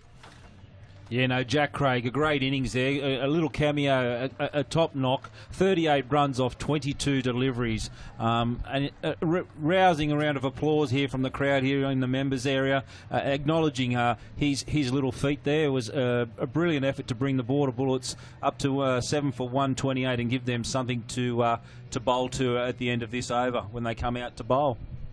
And the new batsman making his way to the crease now. See if we can get his number. And we've got Brown out there at the moment. So he's just Nathan Brown. Nathan Brown, yeah, from the Lavington he's Club. from the Lavington Club, yeah. So he won't have much to do other than run hard, but that's okay unless you get to wide or we'll get a no ball here. Well, 5 wides, we saw it earlier in the innings. They might be praying for another one of those, but I think they'll just look at Armstrong getting bat on ball, trying to get a couple of runs off this last one as Reynolds comes in for the final ball of the innings. And Good shot. He smashed that He over does the hit it top well. of They've got to run hard. Great fielding by And they'll just Norval. get He's to- down, and that brings a close to the innings, does it, I think, for the Border Bullets. 7 for 130, and we'll cross down to Gareth down on the sideline with the young man who's just made a great innings of 38 off 22 deliveries. Oh, hasn't he what? And I'll tell you what, you put that innings back together for him with the help of Armstrong. How was that out there? It was unbelievable. It's one of my ultimate dreams to play at the SCG, and it's good to get a run on it. So. Yeah, well, definitely you got your team back into it. It's a very good score to defend now, so well done on that. Yeah, exactly. Like any score's a good score. We've got the runs on the board, so that's what counts. But yeah, now it's important we keep the pressure on and let them know that they've got to get the total. Very good. I'll let you get your breath back. Cheers. Yeah, thanks for those words down there, Gareth, and thanks Jack Craig for his time after a fantastic innings. And I think at the close of the first innings, the Border Bullets have made 7 for 130. I would suggest that 4 for 4 that they were when the fourth wicket fell. If you said they were going to get 130, I think they would have taken that every day of the week. No, great round of applause here as Armstrong comes off the field at 54 not out of 49 deliveries. He was the mainstay of the Border Bullets innings and actually got them to what we could say now is a pretty good total in the championship game under the lights here at the SCG. Bit concerned about how the Northern Inland bowlers went about that at the end there, Nathan. I was a bit surprised, and I think they're probably looking at themselves going, how did it get away from us? Yeah, I think, just lost a little bit of their way kind of through the middle and let it just kind of get away from them. Not sure what's happened down there. Gareth has got the captain, Tim Groth, down there on the sideline. Yeah, well done there. Grothy, well done, mate. It was a great effort early on. They came back, so it's going to be a good match. Yeah, look, it's going to be a cracker, I think. 130, we take that at the start of the innings. So, yeah, we got off to a great start and a couple of big overs there in that second half of the innings. Probably got away from us a little bit, but, yeah, great 130. Yeah, very good. All the best for the rest of the match, mate. I'll let you get back to it. Yeah, thank you. Thanks for that, Gareth. Well done there again on the boundary. It's been a remarkable comeback there from the Border Bullets. We'll go back down to Gareth. He's got another interview down there. He's working hard down there for us. I'll tell you what, I'm working hard, boys. I'm puffed. I'm not as puffed as this man, though. I'll tell you what, you pushed it out there. Yeah, it's hard work. Really had to work hard. I think we were 4 for 5, and they were bowling really well. And I didn't hit too many boundaries out there, so you're right. I had to work pretty hard. There's a lot of running in the outfield, and I'm nowhere near as fast as I used to be. Yeah, very good. Well, you put your side in a very good position for this match, and hopefully you guys can go on and win it. Yeah, usually it's a little bit harder. Apparently you bat with the pink ball under lights, so hopefully that's in our favour. It usually swings around a bit. We saw that in the test match, so hopefully a bit of luck. They were 4 for 5. If we can get 2 or 3 early poles, then 130 is a long way away. If they get a good start, then it's in their court. So hopefully, fingers crossed. All the best. Thanks, mate. Appreciate it. Thanks again. Well done down there to the Big G, Gareth. Just a reminder that all the live scores and full scorecards are available at regionalbash.com.au, or if you want to see the batting wagon wheels and everything that Brett Holiday is putting in at the back of the box on MyCricket, search for Plan B Regional Batch on the free MyCricket app. It's available at the App Store or Google Play. We're going to take a quick break here from the SCG. There's 131 needed off 120 balls for the Northern Inland Bullets to win this match. Don't go away. It's going to be an epic run chase. We'll be back with you shortly.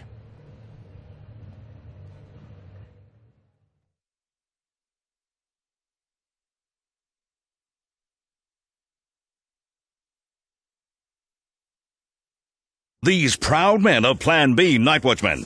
Just as cricket teams have a night watchman that comes in late to get the team home safely, if you've been out drinking, you need a Plan B night watchman. Someone you've organised to come and pick you up and get you home safely. This could be a cabbie or one of your local bus drivers. And here's another night watchman. If I happened to be taking him home, I'd be the night watchman's night watchman. Yes, you would. If you're drinking, a night watchman is a great Plan B to get you home safely.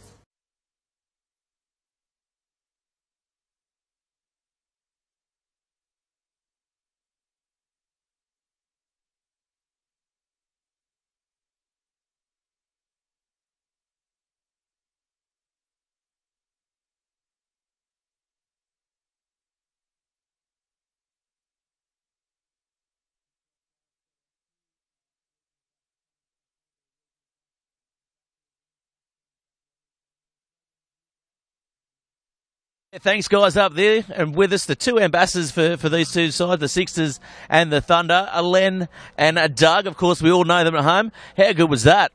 Well, yes. It's just a game of cricket, isn't it? Anything can happen in a game of cricket. We just saw everything happen in a game of cricket. It was a great comeback, yeah. Yeah, definitely. And playing on the SCG, it's great for grassroots cricket in New South Wales.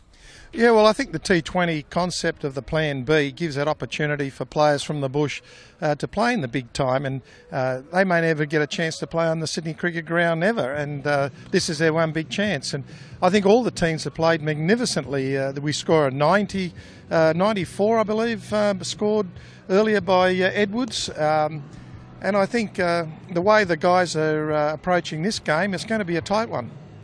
Yeah, definitely. And coming from the bush yourself as well, guys, how good would it have been when you guys were young playing T20 at the SCG and something like this? Well, I guess it would have been nice, but we can't go back into those days, unfortunately. But, yeah, it was just lovely to play here, and whether it was T20 or Shield cricket or whatever, I mean, everyone that walks onto the ground is pretty happy, aren't they? Yeah, definitely. I know I'm happy just being here interviewing. Of course, there is a little side wager going on here today. Well, there's no betting in sport, and we're waiting for the stewards to have an inquiry on it at any moment. But at the moment, if Dougie's team win, I've got to fork over $20. It'll go to a charity. I haven't told him that yet. And if my team win, he's going to give me one of his betting tickets, but probably one of his losing ones. Very good. Not picking many winners lately. No, I'm going okay at the moment. I'm having a pretty good run, but I won't be giving Lenny any of my winning tickets. No. Yeah, very good. So speak about the memories here. You know, you've got a few. What's one of your favourites?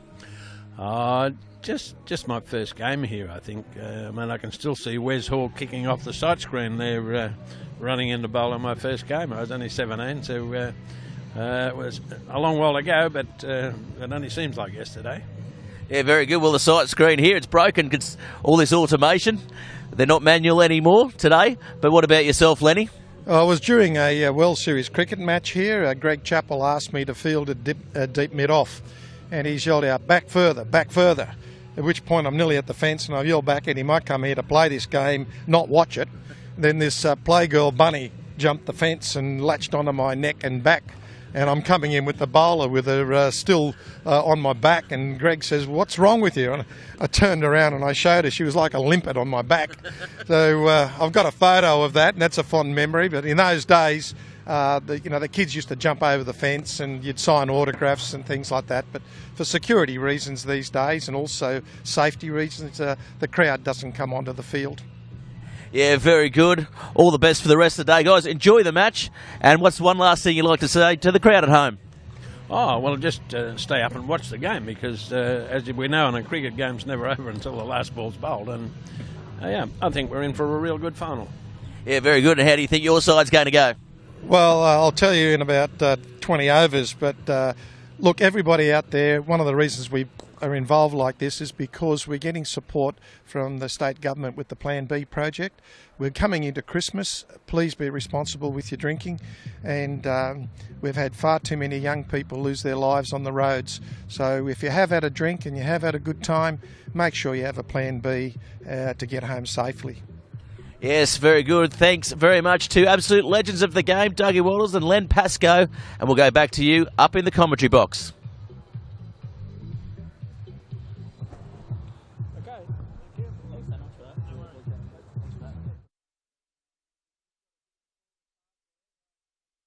Yeah, just go through the Border Bullets innings. So at the top of the innings, we had Ball and Popco not trouble the scorers at all, and there was 2 wickets fall before any runs were scored. Brown as well didn't trouble the scorers and was out for a golden duck as well. So it wasn't a great start. And then Farrell got 2 off 3 balls, and Kensel had 4 wickets in his first 7 balls. So he was on fire. Then there was a bit of a partnership built between Cameron and Armstrong. Cameron was 21 off 37 balls, including 3 boundaries. He fell at the score when the score was 5 for 42. Sarriman was the next man in, and even though he didn't get many runs, he only got 1 off the 4 balls. He was in there for a little while and contributed to an 18-run partnership with Armstrong. And then the key partnership of Armstrong and Craig. Armstrong batted really well to the end of the innings and was not out 54 or 49 balls, and Craig was out second last ball of the innings. He made a tremendous 38 of 23 balls, including 3 fours and 1 6. For the Bolters with the ball, Kensel, as mentioned at the top, was absolutely outstanding. 4 overs, 4 for 9. Took, as I said, his first all 4 wickets in his first 7 balls, so that was fantastic stuff. Reynolds was a little bit expensive, not like he was in the earlier game today. 1 for 28 off his 4 overs. Hazelwood, very expensive, went for 42 with no wickets off his 4 overs. Chesterfield bowled really well, tight through that middle part of the innings. He was 1 for 15 off his 4 overs. Mepham bowled well as well with his off spinners, 3 overs, 1 for 17. And Jones just the sole 1 over, and that was a big none for 15. His figures were. So, boys, a bit of a preview. What are your thoughts on the run chase? How do you think the Bolters will go? And your thoughts on the innings? I'd have to say that they'd probably be a bit disappointed at the back end. You know, to have them sort of 5 for 30 odd, and really looking like they were going to run through them. So that's probably a bit of a downer coming into their batting. So I think they're really going to need to regroup in the break and make sure that they get off to a good start. And I think that's the key. If they're going to chase down 130, they need to get off to a good start. Look for some boundaries in the first 6 overs, which obviously the Bullets weren't able to do, and hopefully they can then chase down the score. Yeah, I think you're right. I think they might slightly disappointed to let it go the way it did. I think they'll come out quite positive the way they played their final against the Flame. They'll make a good fist of this. And you know, when you sit here and where we're sitting at the moment with the light shining down on the SCG, for country cricket, this is a great night. You know, we've got the Northern Inland Bolters against the Border Bullets under the lights at the SCG. Country cricket's looking really good thanks to the Plan B Regional Bash. It certainly is, and I think in T20 my opinion is always that the team that can carry their momentum from the first innings into this second innings is always the one that will come out on top in the end, especially the way that the Bullets really came back in that later part of the innings to get themselves to that 130 total. They really showed some guts there to really just work hard, run those 1s and 2s hard, and really set themselves a platform. If they can carry that through to their bowling and their fielding, they've gone halfway into retaining that cup. But the Bolters, they just really need to just go out there positive, take advantage of those first 6 overs and try and put the end of that innings out of their mind. Yeah, I absolutely agree, Matty. I think, the Bullets definitely had the momentum and at the end of that innings. But in saying that, 130, yes, it's on the board. It's not a huge total. As we've said throughout the first innings, the Bolters, I think they've just got to kind of take it in small steps, take small chunks out at the time, and just, go bit by bit and take it in stages, and 130 is not a big total. Well, I guess apart from the start that they had, if somebody had have actually given them 130 at the start, they might very well have taken it with the scores so far today. So I think they'd be pretty happy to chase that, and they just need to make sure they get off to a good start. But as Brock said, it gets no better for country cricket, does it, to be out there in the middle of the SCG under lights on a Sunday evening, and the Plan B Regional Bash has been a huge success so far. It certainly has. We'll be back in just a few moments with the players and umpires for this historic run chase here in the inaugural Plan B Regional Bash Final.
Fought back hard here, but now it's all to play for here under lights here at the SCG. But I really do think that the Bullets, they're going to have the best of the conditions here. The lights are really taking effect, and for the first time today, there is cloud coming across the SCG.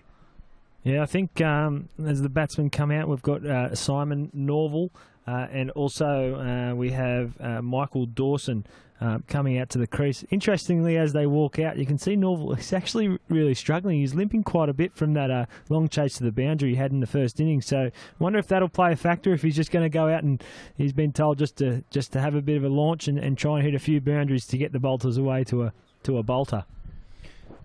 Nice work there. And but he was the key to the start they got in the Sixers conference final earlier in the day. I think they'll just be looking for the same. If he does have an injury, they'll just be looking for him to go hard up top and really take it to the Bullets and try and get the bolters off to the best start possible.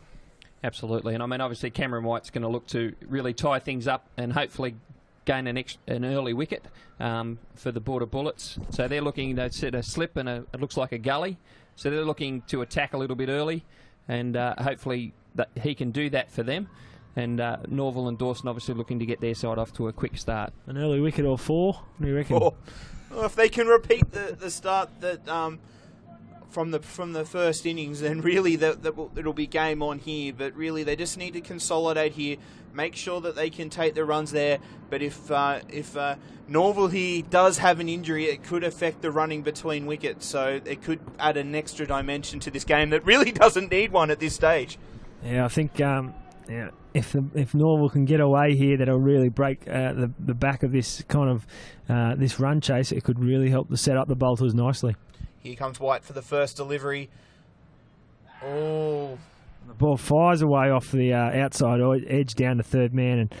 And not sure if he had much of an idea, Norval, of where that one went, but flew away down to third man for the single. Well, it'd be something here, boys, that they're probably not really adjusted to. Their eyes have to adjust to these lights. They're probably not batted under lights in these conditions before, so that is another dimension as well, that they really need to get used to the lights, picking up this pink ball that they probably haven't faced much either outside training, and it really does make it hard here for them to get off that good start while they're trying to adjust to the conditions. Definitely, and you could see there already that there was probably 2 in that, but obviously Norval really struggled to get down and turn.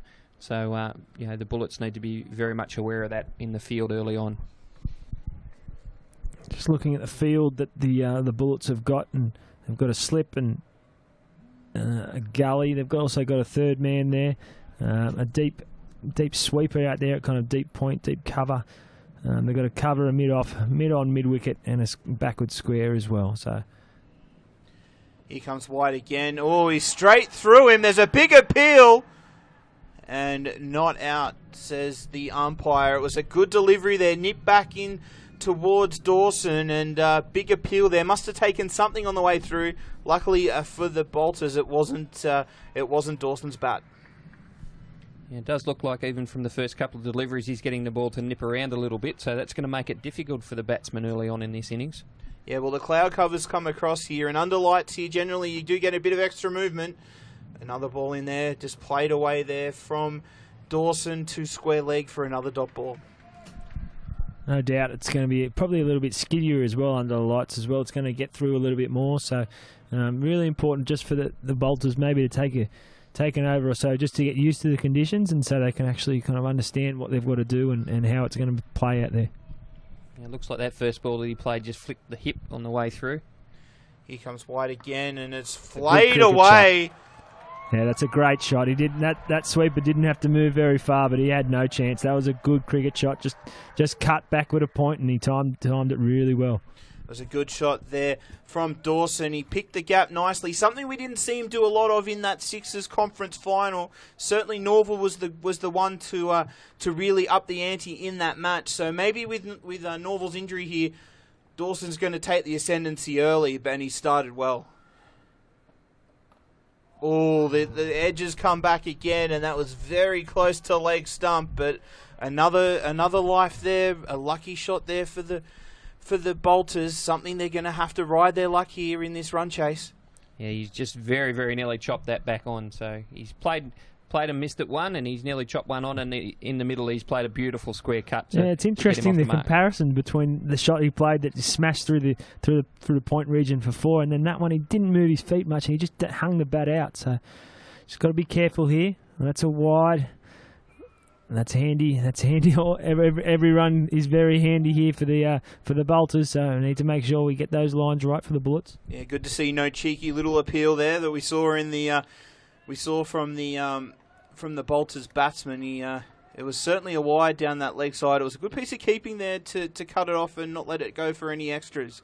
As he comes in again here from the. And then very well bowled there, only being able to defend it back there to cover for no run. That's the end of the first over here in the run chase here at the SCG. It's none for 6 off the first over. It's way more less eventful than the first over in the previous innings. So a good start there from the bowlers, and I think they'll look to build on that as we go forward. Okay, as we're looking towards the field, it looks like it's Jance here to take up the attack from the Paddington end here. He's going to have to do a job here and support White and really take it to the Bolters batsmen here. They really need to bowl well in partnerships here as well as the batting partnerships. They're both just as important. Yeah, I think his name's Janic, which is an interesting pronunciation considering the spelling. But he bowled really well in the Thunder Regional Final game. So really key for him just to keep that momentum up from that game, and hopefully he can get into a good rhythm like he did in that game. And I think he went for kind of 16 or 18 off his 4 overs in that match. So no doubt the Bullets will take that. They certainly would in this situation. We're just waiting for the field to get set properly as he comes in for his first delivery here from the Paddington end. Oh, it's the big swing. He's edged it. That one flies away. That's 4. That one was a similar shot to his first shot in the first over. He's kind of launched into the shot, and it's kind of flown over the slip. But this one's gone all the way to the boundary for 4. Flew very quickly over first slip, and a good start to the over for the batting team. And again, in T20 cricket, it doesn't say how you get them as long as you get them, and that's a boundary's very handy off the first ball. Unless you're looking at Brett's wagon wheel. Yeah, exactly. But it just shows that if you hit hard, generally you'll get it over the top of the fieldsman. Second ball here just squares him up there, hits the pad, no run. It's just interesting to see here, though, that if you do hit the ball hard, generally you will get it over the slips fielders particularly, and the fieldsman there at third man is fairly fine, so it was a great effort there from Norville to get it fine enough that it did reach the boundary. Here comes the third ball, another one, a big appeal there from behind the wickets, and not out, says the umpire. Yeah, he wasn't interested at all. The umpire then walked away straight away to look for the run. So not much there. Looked like it was pretty high, possibly sliding down leg side. But Janic has come back well here. Bowled a couple of good lines. It was a bit unlucky to go for a boundary on that first ball with a big thickish edge, but bowling well, some good lines. He certainly is here. He comes in again from the Paddington end. Now it's a big shout. Oh, there's some hands on heads, hands on hips out there. They thought that one was a lot closer than the last one. Yeah, I'd suggest if he didn't get a little bit of bat on that one, that must have been very, very close. So it would be interesting to see the replay on that one, but a lot more enthusiasm in that appeal as compared to the one before. So it'd be interesting to see the replay. Here it is. Oh, I'm not sure what's going on there. He's the umpire didn't look interested again straight away, so not sure what's happening there. If he's thought he hit it, or if we'll have a quick closer look. Oh, there he comes. He's come down the wicket there, Norville. He's trying to find the big gap there past that short cover to that vacant short boundary towards the Bill O'Reilly stands. For the Bullets, luckily he did find that short cover because I think that was racing away. It was a good leap down the wicket, but he was a bit surprised there, Norville, that he cut it off. Yeah, that LBW shout definitely didn't hit it, so must have been sliding down the leg side by the umpire's thoughts. Well, that's well bowled, kind of got up on him, and it's a good end of the over. After going for 4 off the first ball, kind of dotted it up for the rest of the over, none for 10 after 2. Yeah, the equation now is 120-1 to win off 108 balls, and it's just be interesting to see here how the Bolters play this. They know that They know the slow start that the Bullets got away to and that they accelerated at the end. So there's no need for panic here. They can do the same thing as long as they can keep wickets in hand. Yeah, and again, 4 off the first ball, but then really, really good comeback there from Yench in that over, and he set himself a standard there. Yeah, if he can bowl like he did the last 5 balls of that over, he's going to be very hard to score off. And as you said, Nath, that LBW looked very, very close on the replay. Yeah, the umpire didn't look interested though, so we've got to go with his call, and that's fine. No DRS here, mate. Looks like here we've got a bowling change here for the Bullets. Number 9, Zach Simmons coming into the attack, and the first slow bowling used here from the Bullets here. Interesting tactic here, only 2 overs gone. Yeah, he was really key in the last game. He came on in the power play overs and bowled excellent lines, and he doesn't bowl with too much air, kind of darts him in a little bit, but was absolutely outstanding in their conference final. So hopefully, for the Bullets' sake, he can repeat the dose. Yeah, varies his pace beautifully as a spinner, and he does dart them in, and he actually has a baseball background, so his quicker ball is quite sharp. So. He's a good player, and he's bowled well right throughout this tournament. Just been given a bit of interesting information that Norval's actually in a bit of form. He had 100 yesterday in club cricket back home, so he's seen the ball all right by the looks of it, but it's a little bit of a different story under lights. Certainly is, as we see Simmons right arm around the wicket, and he's bowled him! He's bowled him. The bowling change has worked here. That's the first wicket down for the Bolters, and here we go. That was it might have been chopped on, but it certainly came through quicker, much quicker than Dawson was expecting, and that's the first wicket down here in the run chase. Yeah, it didn't look like he picked up the line or the length of the ball that early, and kind of tried to give himself a bit of room and just missed it completely. I got a bit of a bottom edge, not sure, but all we know is the cage was rattled. It seems to be a bit of a theme today. We see the spinners have got a lot of wickets bowled and batsmen trying to back away and hit through the offside. So, it's important in any game that you bowl at the stumps and give yourself the best opportunity to get people out, and that's a great start there from Simmons.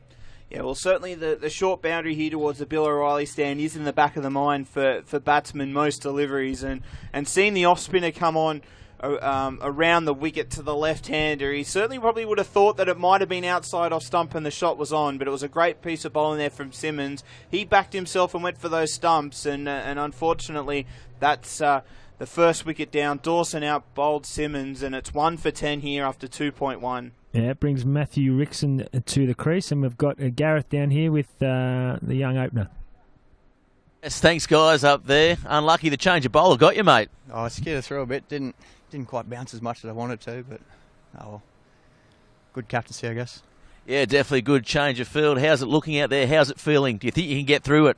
Oh, I reckon we've got enough depth in it. It seems to be the sort of wicket if you get in, seems to come a bit easier. Yeah, cool. No worries. Enjoy the rest of the match, mate. Cheers. Thanks, Gareth. Thanks, Gareth, there for that interview as Simmons comes in again. It's sort of stood up there, but Rickson, he's been able to play it away down towards third man. The man coming around from point cuts it off, and it's just a single. That looked a bit dicey there, that one. It sort of sat up and bounced a little bit there. He could be tricky if he could get a little bit of bounce out of this wicket. Yeah, it looked like it got a bit more bounce out of it, but he actually played it well, Rickson, really soft hands, and kind of just guided it down there, kind of to the backward of point area. Here comes Simmons again. Another good ball, back on those stumps again, and Norval, he can only play it back down to Simmons for another dot, and you really think Norval here is going to be looking for this short boundary with the spinner on as he comes in again, and another edge and another close call here, and it's really starting to the pressure's starting to build. He's really trying to get off that mark and trying to work the runs around, but only finding the edge of the bat. Bit of experience there from first slip too. I think Cade Brown was offering a little bit of advice as to how he should have played that one. So a bit of pressure here on the batters, and Simmons has started off really well here. Yeah, it's a very tight over, and a bit of advice never hurt anyone. Never does. Simmons comes in again, and Oh, he's just got it wide enough there of mid-wicket for another single, and it was another good delivery there, not being able to do much to it, and I can assure you that that Norval will be looking for that short boundary in these power play overs. Very good over here from Simmons so far. Just the 2 runs off it with the wicket as well. So here he comes. Oh, slid it down leg side, and he's played that well there, Ricks. Oh, it's wides actually. Must have come off the keeper, and they've run hard as well. So that last ball can sometimes hurt you, and we always talk about that, making sure you finish off the over and get an extra ball plus 3 to the score. That can hurt you. Yeah, certainly now with that 3 off that last ball, still 1 to come. He really needs to make sure he makes this the best possible outcome for his team and make up for it, and he does. Oh, there's a bit of a mix up there. The ball comes in, and another. If he got the direct hit there, it would certainly have been close, but he misses, and that's the end of the 3rd over here in the Plan B Regional Bash. It's the big game. It's the final. It's 1 for 15 off 3. So really, really good start there from the Border Bullets, and they'd be happy to pick that wicket up. And I think it's all square here after 3, and I think now's the chance that one or the other of these teams really has to take a hold of this game. So obviously Norval's looking to go after the bowling, and we'll get another chance here. I think it's chance continuing. Yeah, I think. Sometimes a lot of people say that the fielding can be the difference between 2 sides, and from what I've seen so far, the Bullets look really up and about in the field here, and are very lively in the field. So maybe that is going to come down to that being the difference in these 2 sides at the end of the day. Here comes Jensen again. It's just on that leg stump, and Norval there. He's really struggling getting down towards that non-strikers end. They do get 1, but could that hamper them in this run chase, the Bolters? If Norval's going to stay out there, does he need to go big to compensate for the running between the wickets? I think you're quite right there, that if he is hampered running between the wickets, he needs to, as they say in the old adage, hit out and get out. So he just needs to take advantage of anything that's loose and really put it away. Here he goes. He comes in again from the Paddington end, and Rickson, he gets that one flayed away out off the outside edge. It misses all the fielder there at gully, and it goes down to 3rd man for a welcome single.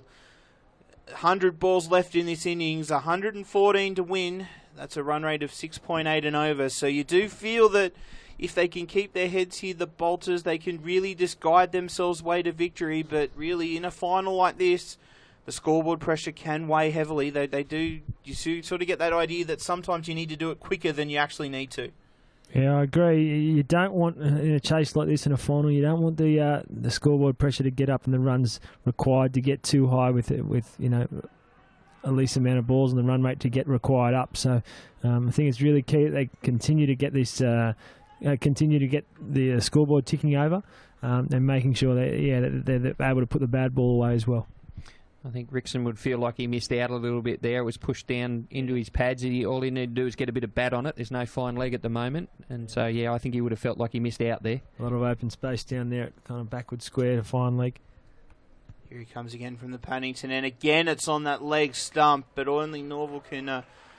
he can only bunt it down there for another single. But yes, it's certainly an interesting field placing here. I know it is the larger boundary here towards the western side of the field, but with the only man back out at a traditional deep square leg, and no one from mid wicket around towards the keeper, there's certainly runs there, but they're trying to get the ball in that area, but just can't execute as well as they'd like.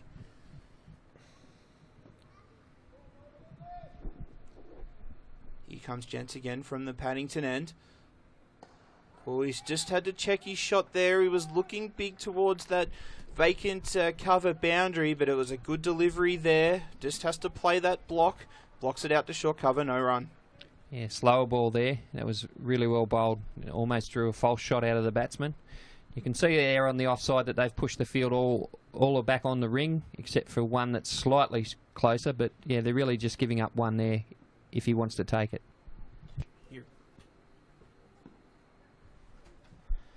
I'm not sure if he wants to take it though. To be honest, they're pushed back on the ring, but they are honing in when the bowler comes in. So, and we know that the running between the wickets with Norval might not be as strong. So that's the end of the over. And at the end of the fourth over, we're 1 for 20.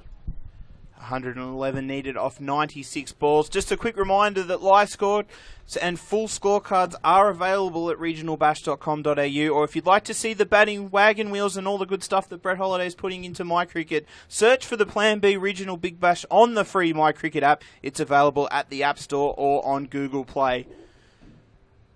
And it looks like we're seeing another bowling change here for the Bullets from this Ram weekend. I think Cameron White is back into the attack after the successful over from Simmons. Really trying to look if they can put the foot down here and see if White can jag them another wicket. Yeah, it's interesting, just the quick changes of the bowling, really putting the pressure on the batsmen, giving them something different to look at all the time. And again, an interesting field. There's only 3 on the leg side now, so White's going to have to be very disciplined in this over. Here he comes again, White from the Ram weekend. Oh, he's looking for that. He's gone! He's gone! LBW given there. He's come down the wicket. That would be my only saving grace for him, but it was very full. It was very straight, and that's the second wicket down here for the inland bolters here. That's the big wicket of Norval. He's out for 7. Yeah, it looked like he was just trying to... You got to be excited with the only 3 players on the leg side, and tried to kind of walk across his stumps and work it to the leg side. And that's probably what's hurt him in the end, is he's come across his stumps, and it was the old case of you miss and I'm going to hit, or close to it. Yeah, and I think that might have nearly got him on the full, which is always dangerous in an LBW appeal. And I think... he was a long way down the wicket, though. That's the only concern that I would have. But as you say, Nath, the umpires are in charge, and once he puts the finger up, you're on your way. Yeah, it didn't look like he had much doubt either. It was pretty quick to fire him. The new batsman is Adam Jones for the Bolters. It's a big job here for him to do. They can't afford to lose any more wickets. The run rate required is up to 7. It's 111 to win off 95 balls, and as we wait for the next delivery, we'll go down to the Big G. Gareth, he's got Simon Norval with him now. Yeah, well, Simon, unlucky you had a bit of form coming into the match as well, mate. Yeah, mate, hit him really well in the first game, and was hoping to put some more on the board tonight, but not to be. Yeah, unlucky. It seems the conditions are a little bit tough out there at the moment. Yeah, it's probably our first game under lights with the pink ball, so it can be a bit hard to pick up, but hopefully these two can put on a few. Yeah, very good, mate. All the best for the rest of the game. Thanks, mate. Cheers. Yeah, thanks, Gareth. And as you were talking there, Jones has played an absolutely outstanding cut shot, which is obviously didn't have too many nerves going out there. In the first ball, he's seen it outside off stump and went whack for 4 runs. Great shot. Well, White there, he's certainly trying to bowl to his field there, but just probably a little bit too short. He's let Jones free his arms, and a much-needed boundary for the Bolters. That's much better there from White. Just on that off-stump line, all he can do is just block it out to cover for no run.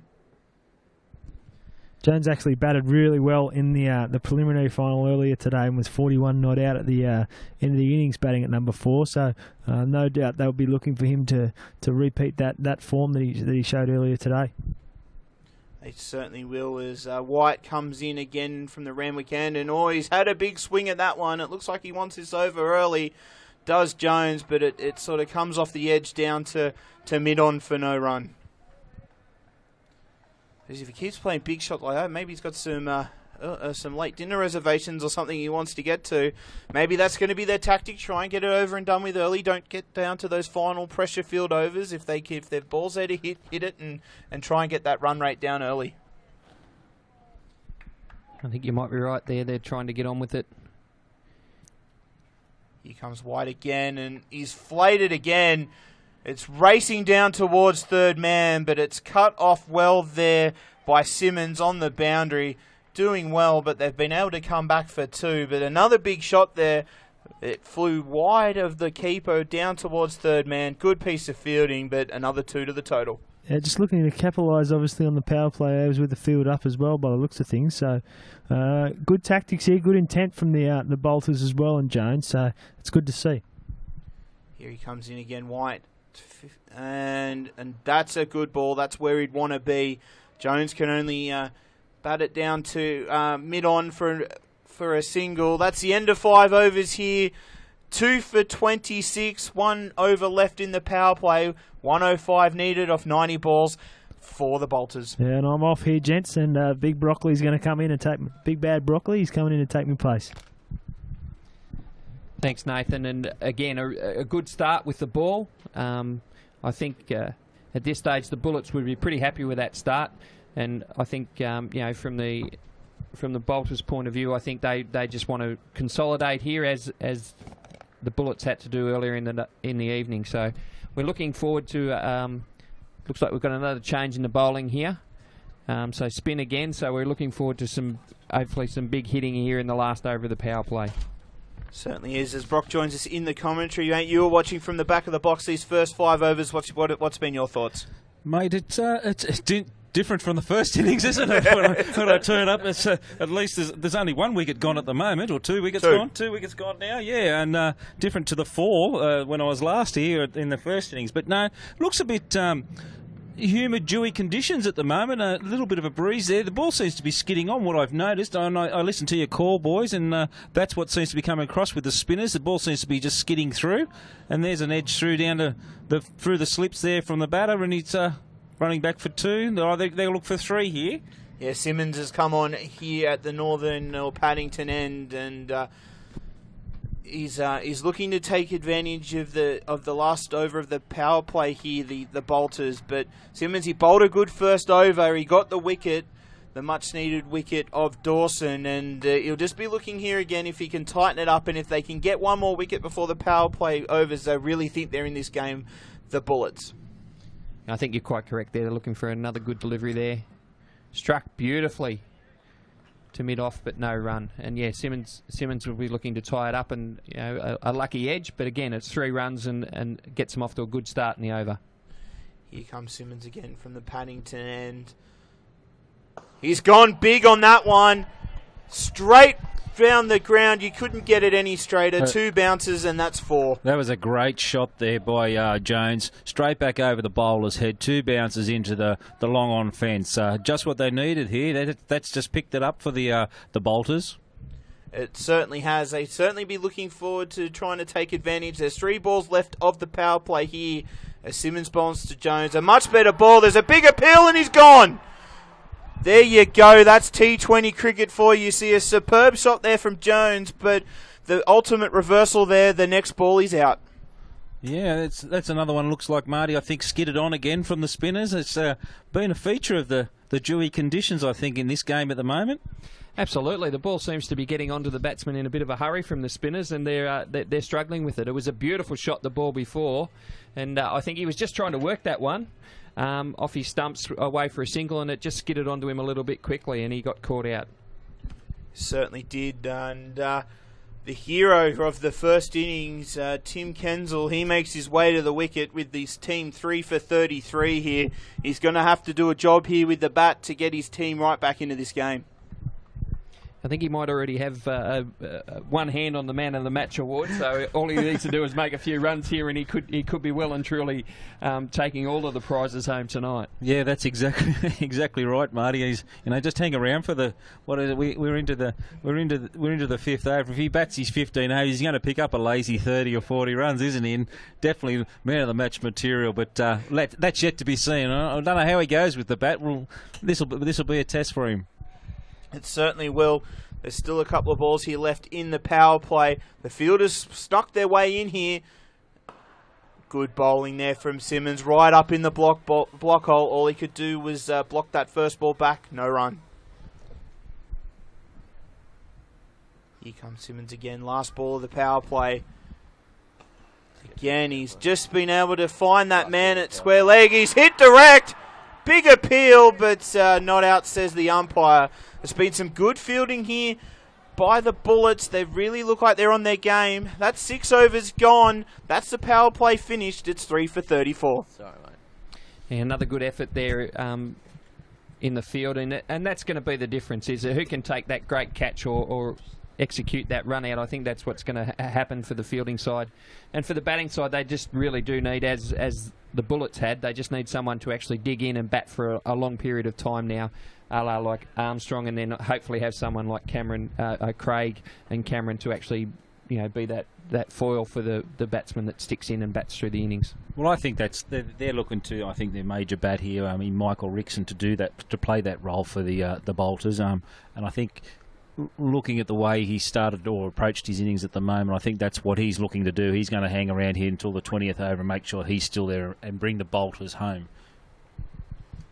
Yeah, we've seen another bowling change here. They're really changing it up here now. It looks like Jancy's been swung around to the Randwick end.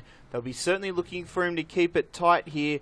They really need to put the pressure on here, try and stop that partnership that the Bolters so certainly do need here at this stage.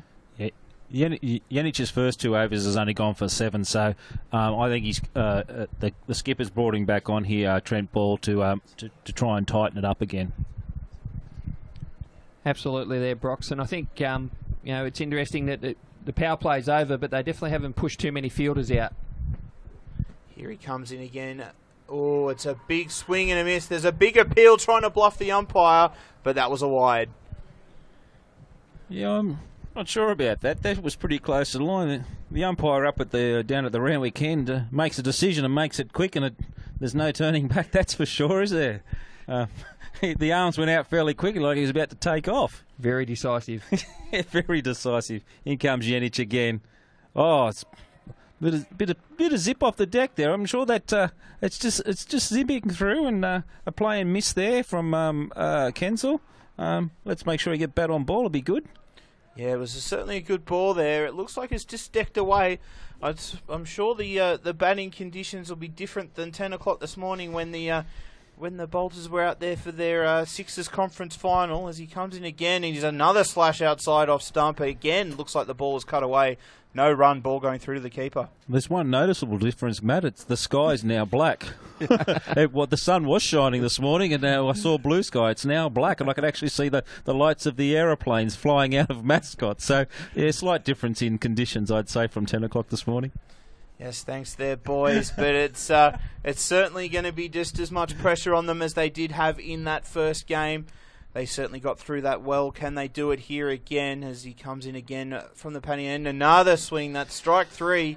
Another swing outside off stump. Another dot ball. The pressure's starting to build just that little bit. Yeah, look, that's the third ball in a row where he's bowled short outside off stump, and Kensel swung trying to hit it through the point, and as per play and miss.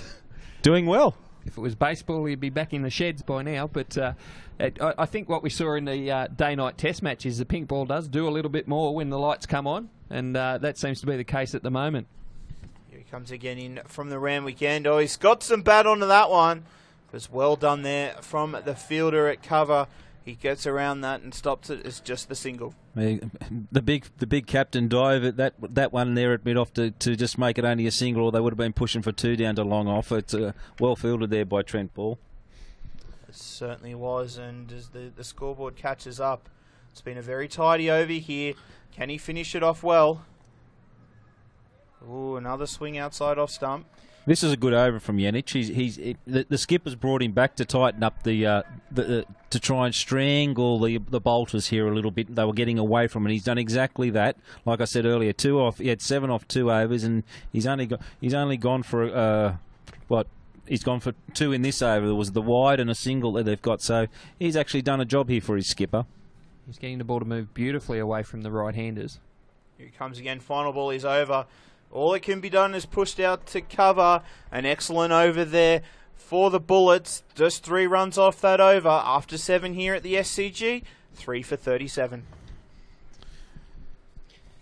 And it's not too far off, we're talking about how bad the Border Bullets batted in the very start. It's after 7 overs, the Bullets had, after salvaging being 4 for 6 after 3, after 7 were 4 for 31. So there's not a lot of difference in the scores at the moment with the Northern Inland Boulders at 3 for 37. So interesting. It's setting itself up for a nice finish to this inaugural championship final of the Plan B Regional Bash, that's for sure. Absolutely, Brox. And I think the thing is that while they were losing wickets, they kept scoring runs. And I think that was the key. So they never stopped scoring runs. They kept pushing the singles and the twos.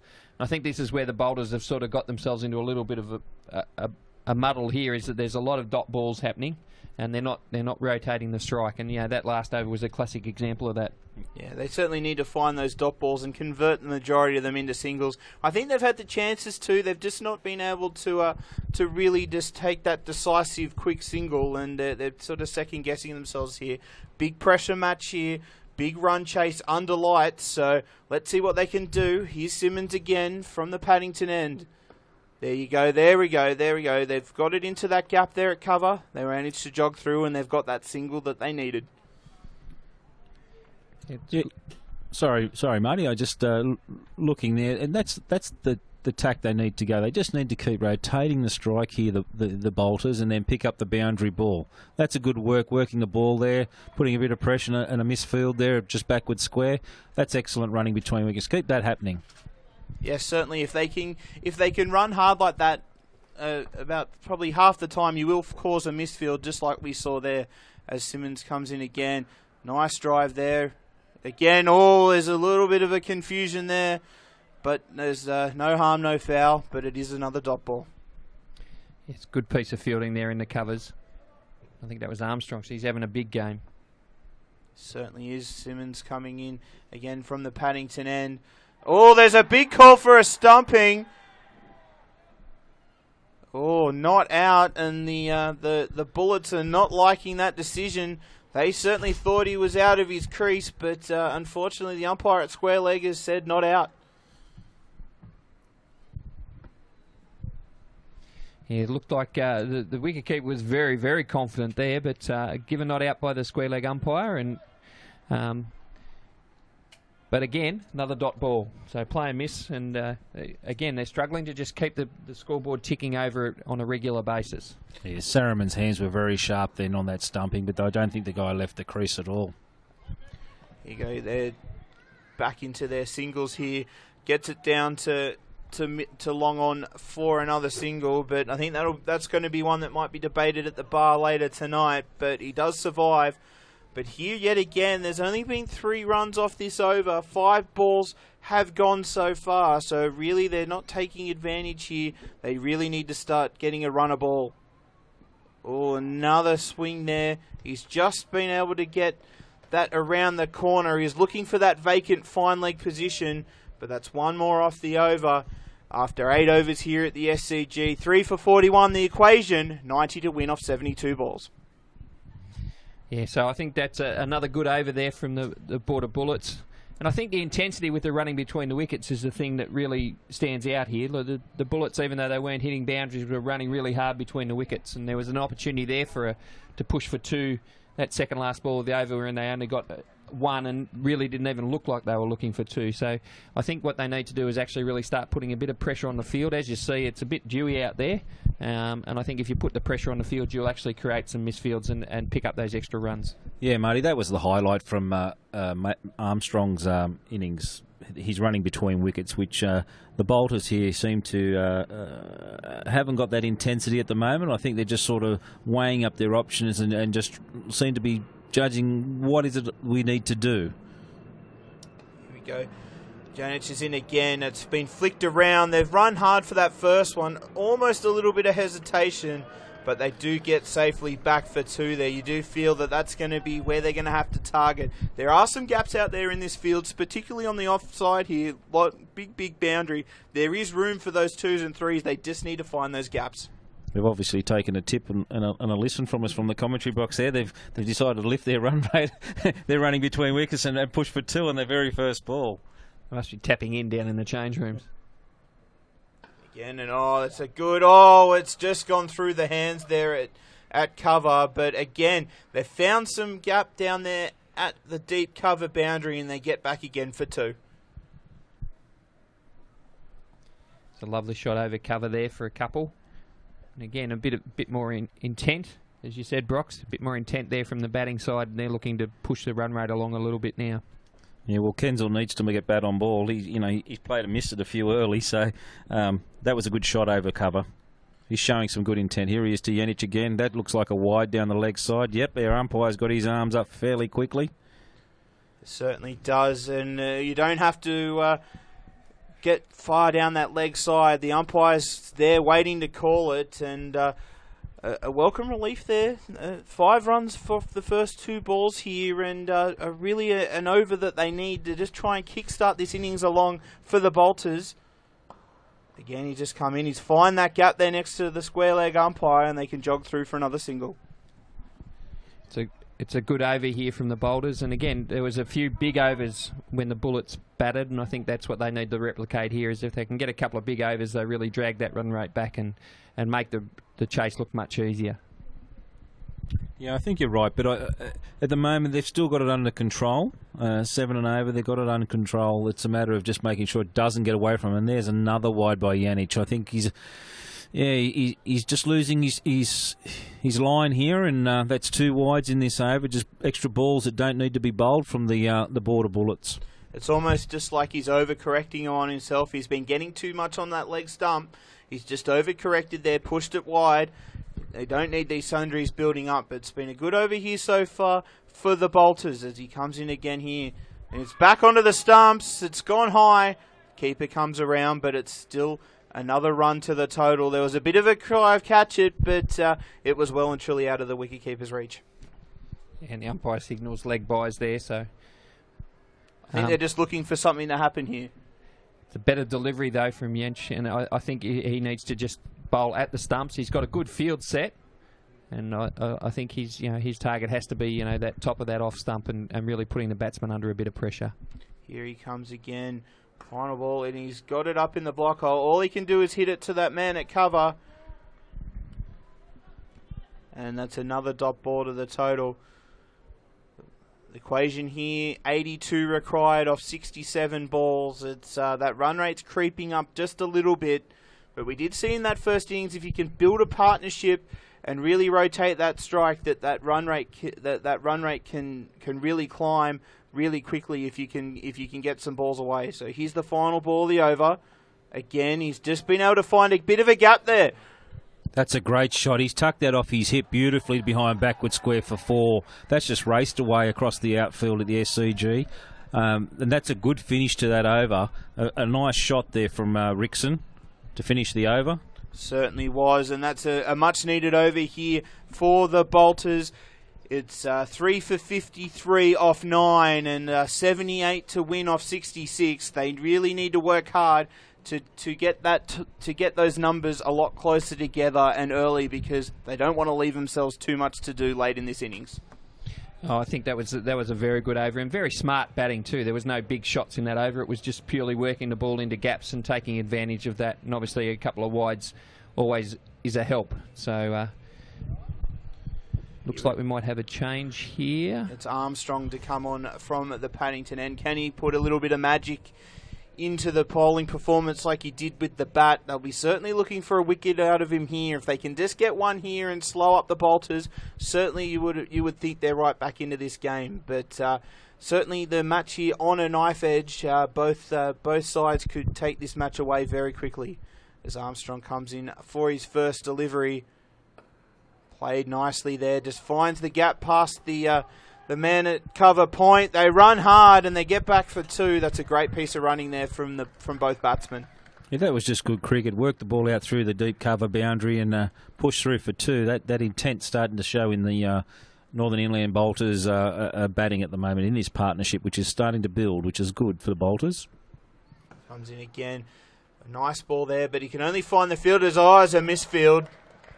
And they managed to scamper through for 1. Maybe a little bit of nerves here for the Bullets as well. They know they're halfway through this innings. They know if they can put in a couple of good overs that it could be really trying to get that one hand on the cup, but they can't afford little errors like that in the field. Oh, he comes back again through the non-striker's legs. They're going to push hard. No, they can't get back for 2. Another single there.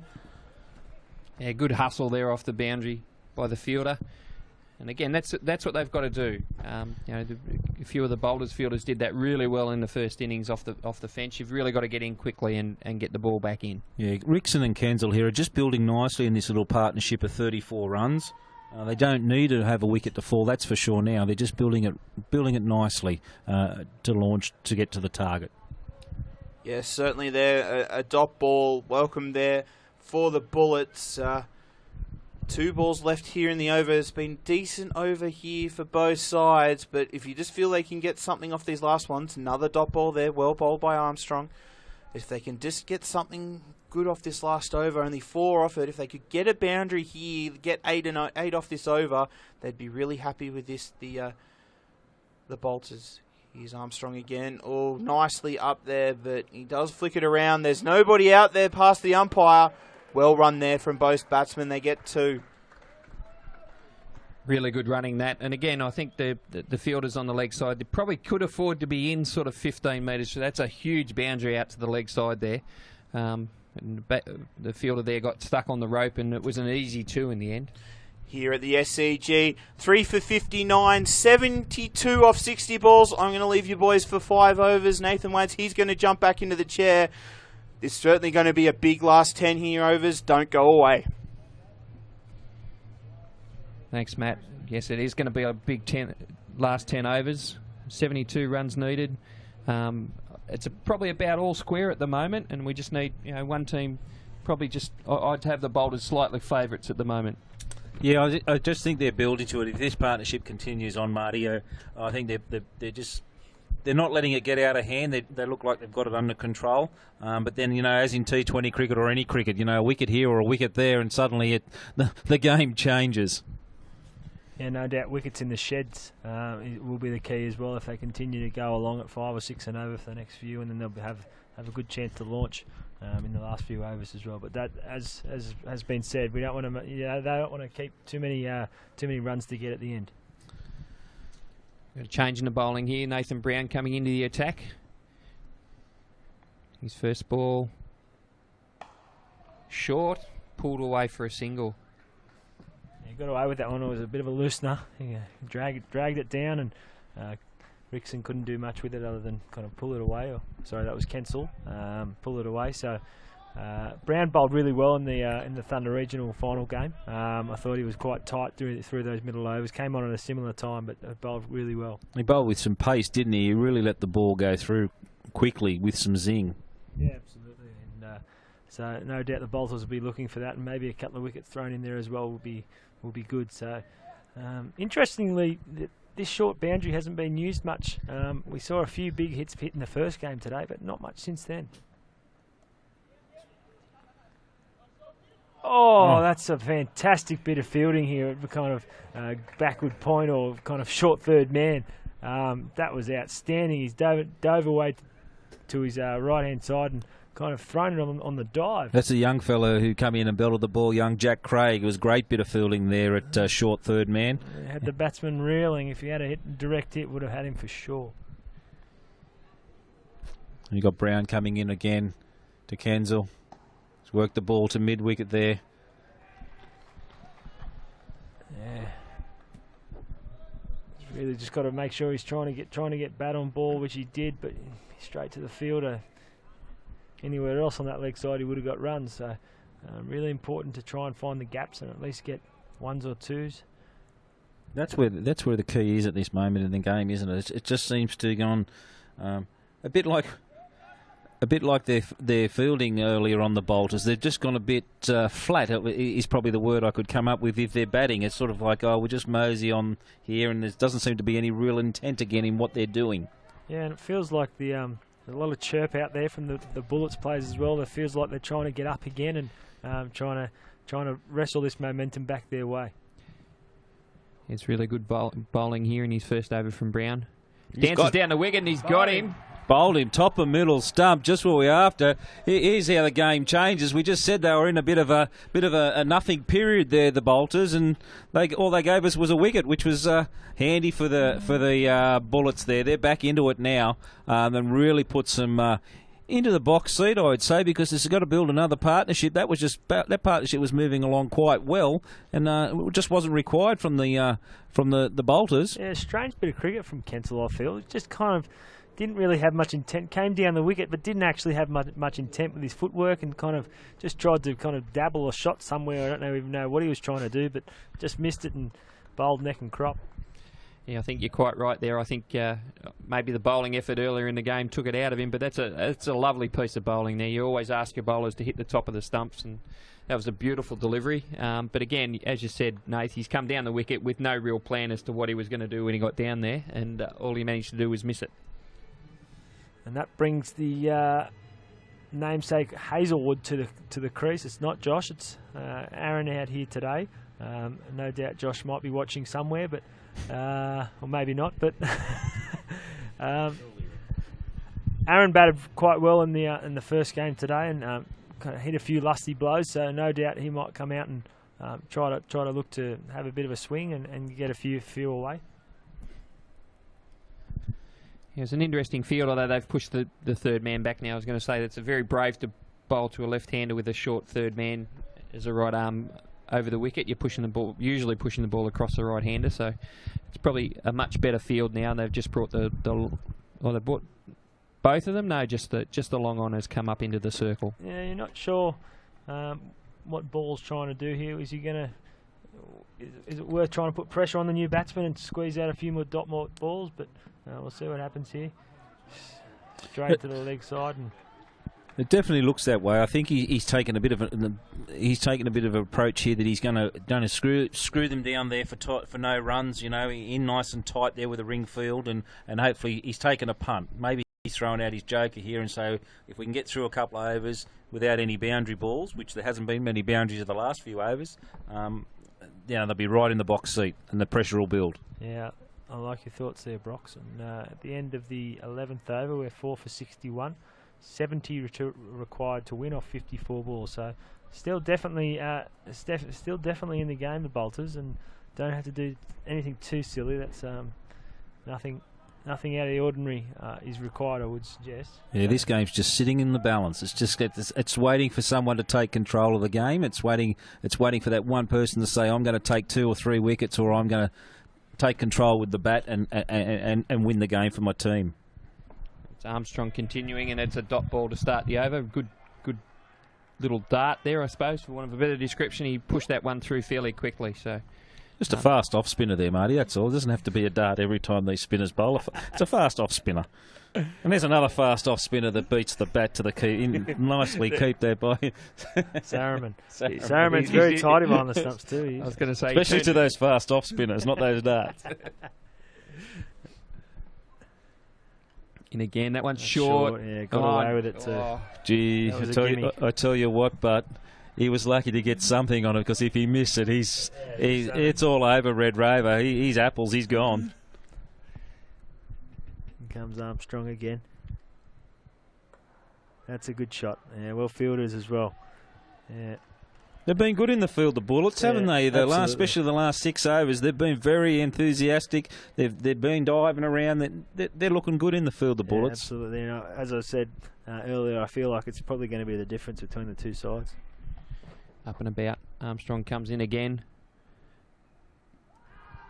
Oh, big appeal. Very ambitious, I'd suggest. Yeah. Might have been missing the second set of stumps, but anyway, he's given it a yell, as most spinners do. They'll take anything. You don't ask, you don't get. No, but very good over so far from Armstrong. Nothing off it yet. 5 balls in. Oh, imagine getting a maiden at this stage. That's a good shot, and they get one. It's a very, very good over. Yeah, it is a very good over. You'll take one off the over every day. Nothing like asking to bowl a maiden and putting the knocker on him, is there? Hey? Maiden a dart, say Garoni. I think probably did him a disservice there, but it definitely pushed the first one through, and he bowled a beautiful over there. It took a pace off it a little bit at the back end of the over too, which made it even more difficult for the batsman to score. So he's having a magic game at the moment. He's bowled 2 overs for 7 to back up his 50-odd not out. So he's done a great job. I'm glad you can see he can do something else, like take the pace off it and bowl just an off spinner, Marty, and not just bowl those darts that you thought he could just do. But anyway, that's good to see. 4 for 62 at the end of the 12th over. Yeah, it's fantastic cricket being played here today, and Great also display this evening, Nathan. Also this evening. Yeah, that's true. But a great display of country cricket as well. All games at this stage of all games, the games have really been in the balance, which is great for cricket, just to keep the fans involved and everyone excited about the prospect of what the outcome will be. Well, I think it just goes back to showing how Cricket New South Wales has always been strong, especially from the country. We've always had strong representation in the Blues from our country areas. So this is just another. I know it's not that level, but it just shows you that they do play good, hard cricket. And the game, like you said earlier, the games have been in the balance, and they're still in the balance, even when they get. We talk about the Bullets earlier when they were 4 for 6 and they eke out 130 and we've got a real contest on our hands here. Yeah, absolutely. No game has been a fizzer, which has been nice. Well, we thought this one might have been at the start, but that hasn't happened, which is great. Fouls again. Here's Brown. Some good running, yeah, great running here. It's only just gone outside the fielding circle, but some really good running. Got 2.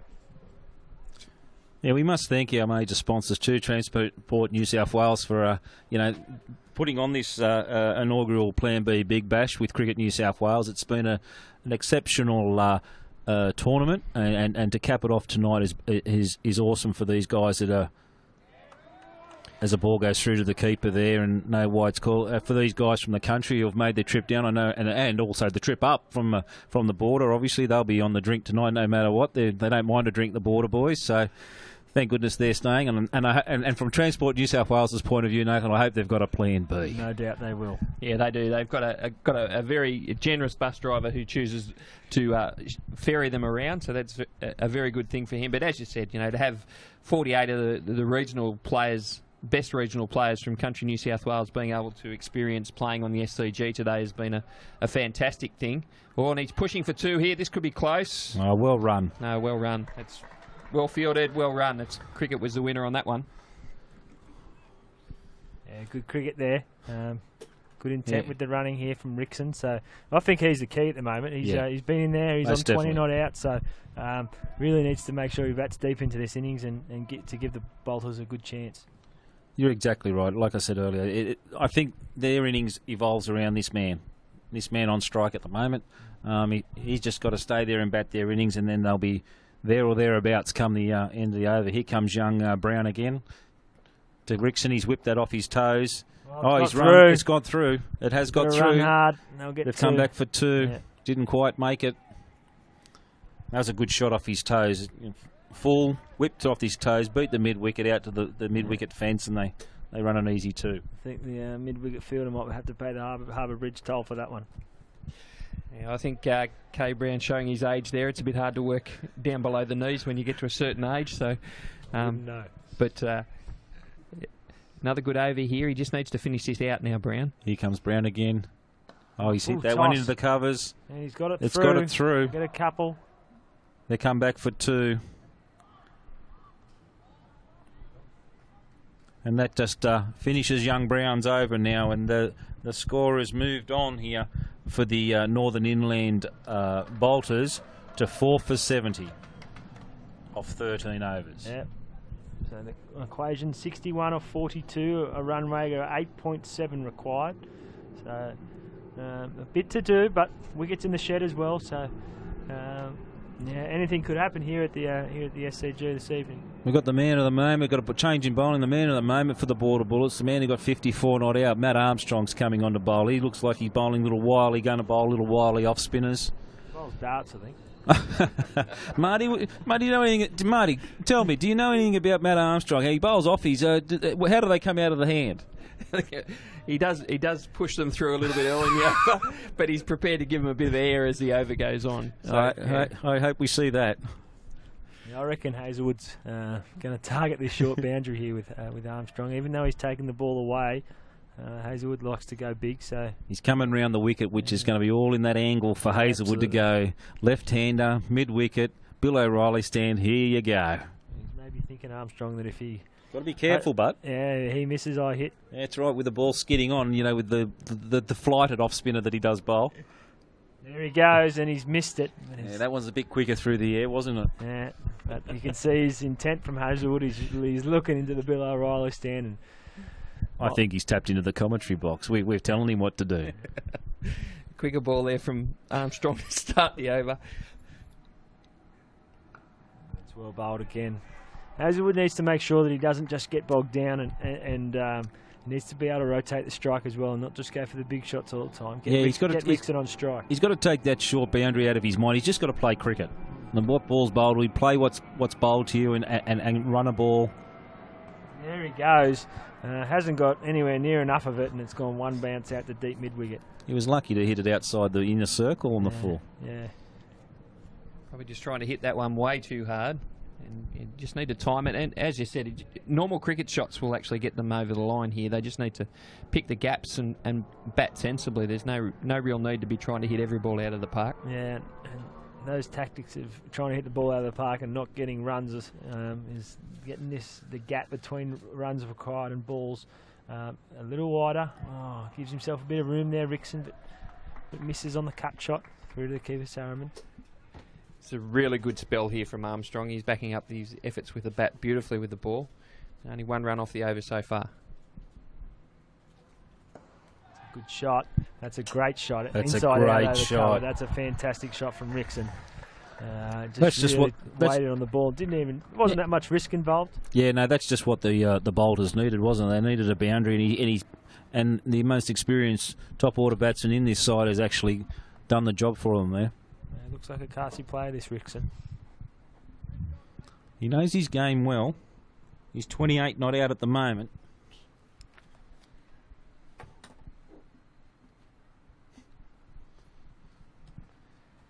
Oh, goes for the ramp, and I think it might have hit him outside the line.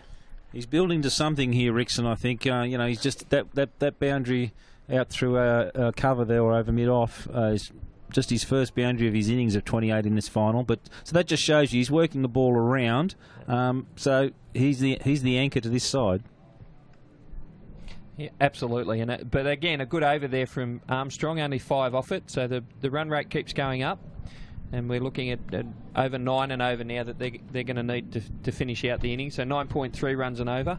But as we said, with wickets in hand, you should be able to go at about between sort of 10 and 12 for the last 5 overs. So they need to keep making sure that they're ticking the scoreboard over as well as getting the boundaries. Been plenty of cricket action, not only here at the SCG but around the country today. Plenty of Sheffield Shield been happening, as well as some WBBL. The Sydney Thunder finally got their first win in any type of BBL match over the Sydney Sixers. Came in the women's BBL. Stephanie Taylor, the West Indian captain, the absolute star there, scoring 59 at the top of the order for the Thunder. Here's Young Brown coming in again. Oh, it's balls hit back past him by Hazelwood, and they jog through for a single there. Interesting. You should mention, Nathan, about how many they need off the overs. We look back at the Border Bullets innings. They hit 60 off the last 5 overs, or last 6 overs. They took 60 off them to get them to the score they got. So they really did launch. So we're getting to that precarious position with the Northern Inland bolters that they're at that stage now. 8, 9. We're up to 9 and something and over, nearly 10 and over. It looks like they're going to need a similar type score, 50 to 60 in those last 6. Well, they do need 50 to 55 in the last 6. So, definitely a similar standing. Maybe a couple more wickets in the sheds, but I don't think the bolters have the depth in batting that the Bullets did. So, I think these two are going to have to do the majority of the work. Yeah, Brown started the over off with a couple of singles here. He's coming into bowl to Hazelwood. Oh, big swing at that one, and inside edge, I think, maybe. And just another single just trickles out on the offside. He's bowled well, Young Brown. He's apparently he tried out for the Thunder Community Rookie spot there for the Sydney Thunder down at Manuka in Canberra. Didn't get the gig, but obviously he's got some talent, Young Brown. Yeah, very, very highly regarded down on the border, and got nominated to do that. Unfortunately, it was very wet on the trial day, so the quicks were a little bit hampered, but very impressive. And I think we'll have an opportunity. That's a no ball for too high, I think. Oh yeah, looks too. Oh no. Oh, there's going to be more overthrows. Oh no, they haven't. They've stopped. So they've run 2. They've got a no ball. So we've got a free hit coming up. Here it is, the magic free hit. What can we do with this? Rickson on strike. Free hit. Yeah, we've got a free hit here. And where are we looking to go, interestingly, Nathan? Well, you're looking at the short boundary, aren't you? Surely. Step inside and whip it over mid-wicket for 6? Yeah, that's where you're probably going to go, but see what happens.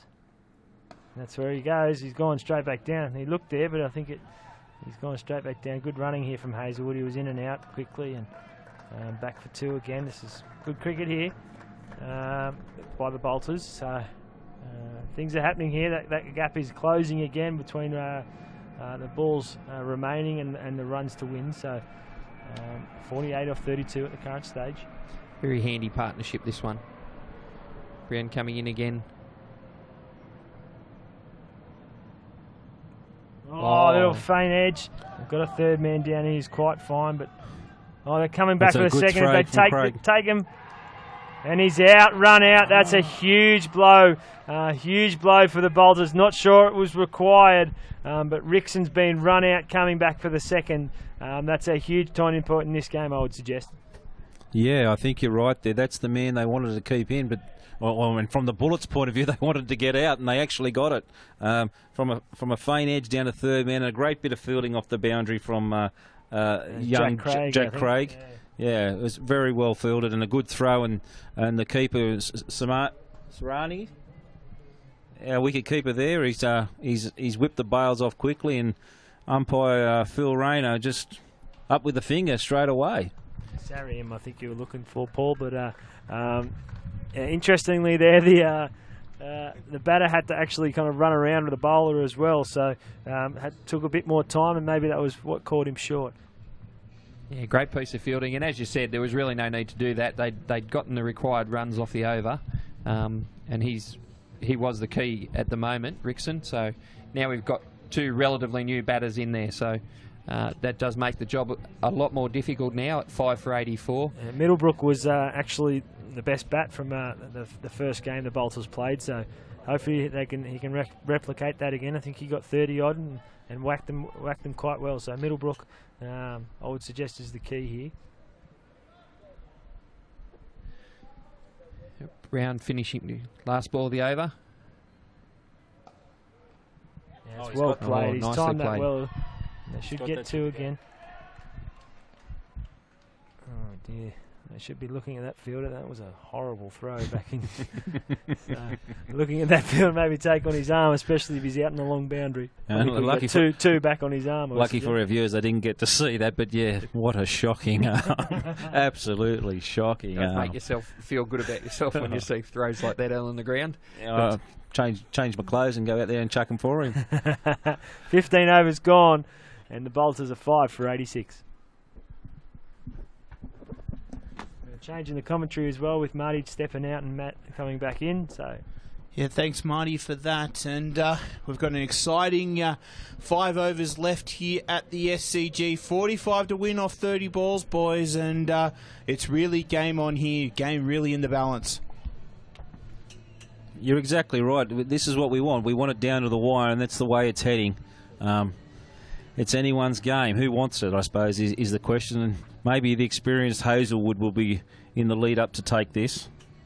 He certainly seems the key here. As well as Middlebrook, he batted well. This seems to be the partnership for the Bolters here to see them home. They really do need to bat well here together. Not a lot of time, though. That's right. 9 and over needed for these last 5. Yeah, right there, Matt. Middlebrook did bat well in the game against the Flames this morning.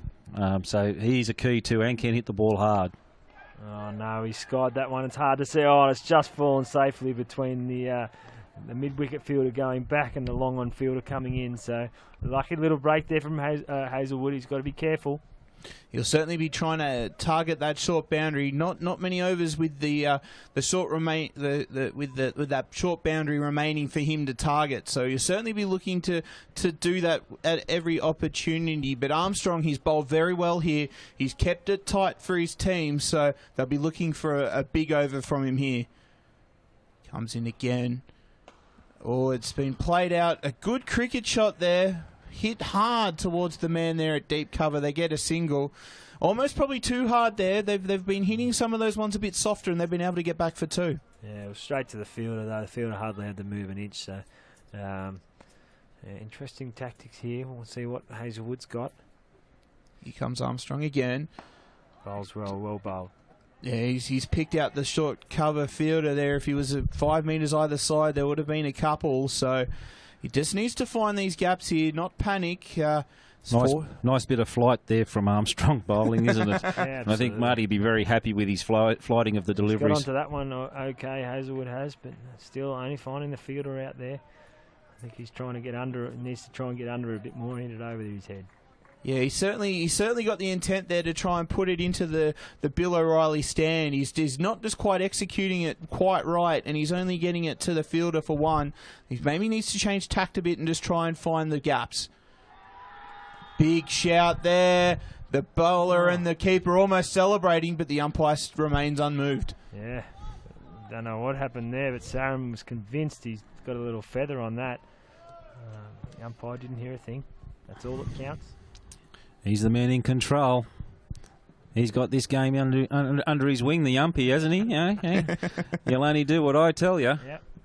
And that was not out. In comes Armstrong.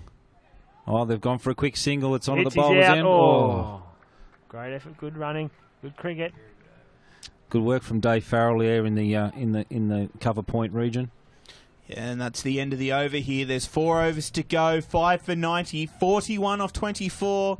The run rate's up to over 10 and over now, and it's going to take a big effort here from the Bolters to get home from here. Yeah, at the same stage, the Border Bullets at the 16th over were 6 for 89. So there's not a lot in it here, is there? Not a lot in it. Not a lot in it. Well, one little single in it at the moment. The difference Single between the two wicket. sides. Yeah, single and a wicket. Unbelievable. Yeah, exactly. So you wouldn't have thought that at the start, would you? Not when they were 4 for 6, no. We didn't think we'd be getting this deep. 9-14, I think we probably thought we would have been at the pub by now when they were 4 for 6. But it's been a great fight back here from the Bullets, but the job's not done yet. And we've got Brown continuing here from the Randwick end. So he's bowled really well. This is his final over, 1 for 21 at this stage. Here he comes in and, again, just feeling outside the off stump there, Middlebrook. It's been a shot we've seen attempted a lot of the day, but just not being able to connect there, and it's flown through to the keeper again. Missed opportunities, maybe? Yeah, I'm worried about what the Bolters are thinking here, especially Middlebrook. There was nothing there at all, no footwork. He was trying to run the ball. He wants to hit the ball. It's just all mixed up. That's what he wants to do. Smashed that one. Unlucky, picked out the fielder. He thought that was 4. I think that's he his didn't hardly game. run. Thinking that was going to the boundary, but he's picked out the fielder, and it's a good bit of work down in there on the boundary at Backwood Square. Yeah, I think that's Middlebrook's game. Just if it's there, Stand and deliver. Stand and deliver. See ball, hit the ball, and hit it a long, long way. Hopefully. Well, hopefully it comes off. If it comes off, he could get them very close. He certainly could. Hazelwood's back on strike now, and he really needs to find the gaps here. Brown, though, he needs to keep it tight, and he does, and it's just dug out there from off the popping crease. They run a single again, but really they're starting to lose their opportunities now here, the Bolters. But it's been some good pressure bowling here from the Bullets. They need a boundary here, the Bolters. They need a boundary. They're not gonna do it, are they? No, they can't do it like they're doing it. They need a boundary. Well, they have left a big gap there at Cow Corner. I'm sure that's where Middlebrook will be aiming his attack towards. Yeah, I think he's going to go a little left of Yabba. Just say that, Matty. He's kind of moving to another man out there. He's going to go a bit further around, but Good captaincy from Ball. Just go for it, mate. Go over the top. Don't worry about him. Yeah, still a big gap there. Even though with the extra Brown's man. in. The French cut yet again. It's probably been the favourite used here today by most batsmen from all teams. And gets another single, though. You did see his intent there. He was trying to go big, but yet again, just another single. Yeah, I'm not really sure what he's trying to do there. He's kind of trying to run it past. Third man came up for that ball, and he tried to run it past third man, and it just doesn't make sense. His game is to obviously hit the ball and not try and finesse it. So I'd suggest he sticks to that instead of trying to get Especially when the ball's so full. In comes Brown again here. Oh, Hazelwood's gone the big swing. Oh, he hits. He was out. That old Middlebrook was struggling down it. It's gone back. It's gone back to the bowler, and Middlebrook's called him through. And if he had have hit on the run through, Brown definitely would have been short. He's bowled well here, young Nathan Brown. It's been a good over his final over. It certainly has. He's just keeping his head here, just what the Bullets would be looking for. They know that if they can keep the pressure up and not let any four balls creep into their repertoire, they're going to do a long way of getting their hands on that trophy. Here he comes again for his final delivery of his spell, and another good ball right up in the block hole. The favourite French cut, almost run out there again, but the favourite French cut of today comes out yet again. Another single to finish that over. 17 overs gone, 3 left here in the big one. It's 5 for 95, 36 to win off 18 balls. Yeah, it's a 5 for 95, and the Border Bullets were 6 for 99. Yeah, they had a couple of big overs here. They had they went 10, 10, and then a 15. So really, obviously the Bolters are going to have to emulate that if they're going to get anywhere near this. Especially if they want to take that big silver trophy, the Plan B regional bash thing. Then, did you have a look at that trophy, Nathan? Did you see how big it is? It's bigger than nearly the Empire State Building. It's that big. Yeah, it's a big one. It's been sitting in the boss's office for a little while, and it'd be nice to get it out of the office, I think. It must be made of plastic because you wouldn't be able to carry it around. It's the only way you carry it around. Don't tell the winners that. Oh no, it looks good, but it's chrome plated. Yeah, we've got to change the bowling with Cam White coming back into the attack. It looks like he'll probably finish off here from the Paddington end. So he's bowled well, 1 for 12 so far.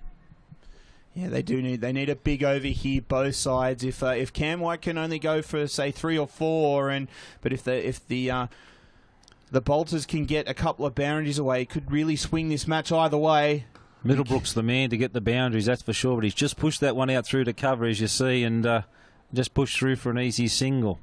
Well, it was on leg stump here, but he's going towards the leg side trying to hit to the short boundary. I don't know if that should be really his tact. With a lot of hitters, they like to hit towards the leg side. I know it's a big leg side, but there's a lot of real estate out here. There's certainly 3s on offer. If you can't get to the boundary, surely you'd take a 3 over a single.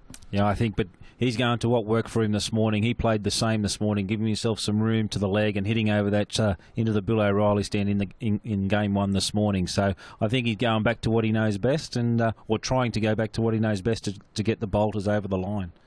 Oh, another big swing there from Hazelwood. Good ball from White. It's another dot ball. Tell you what, Hazelwood, he's going to keep trying that shot, isn't he? He's going to big woofty over mid-wicket is where he wants it to go, but he just hasn't got onto one yet.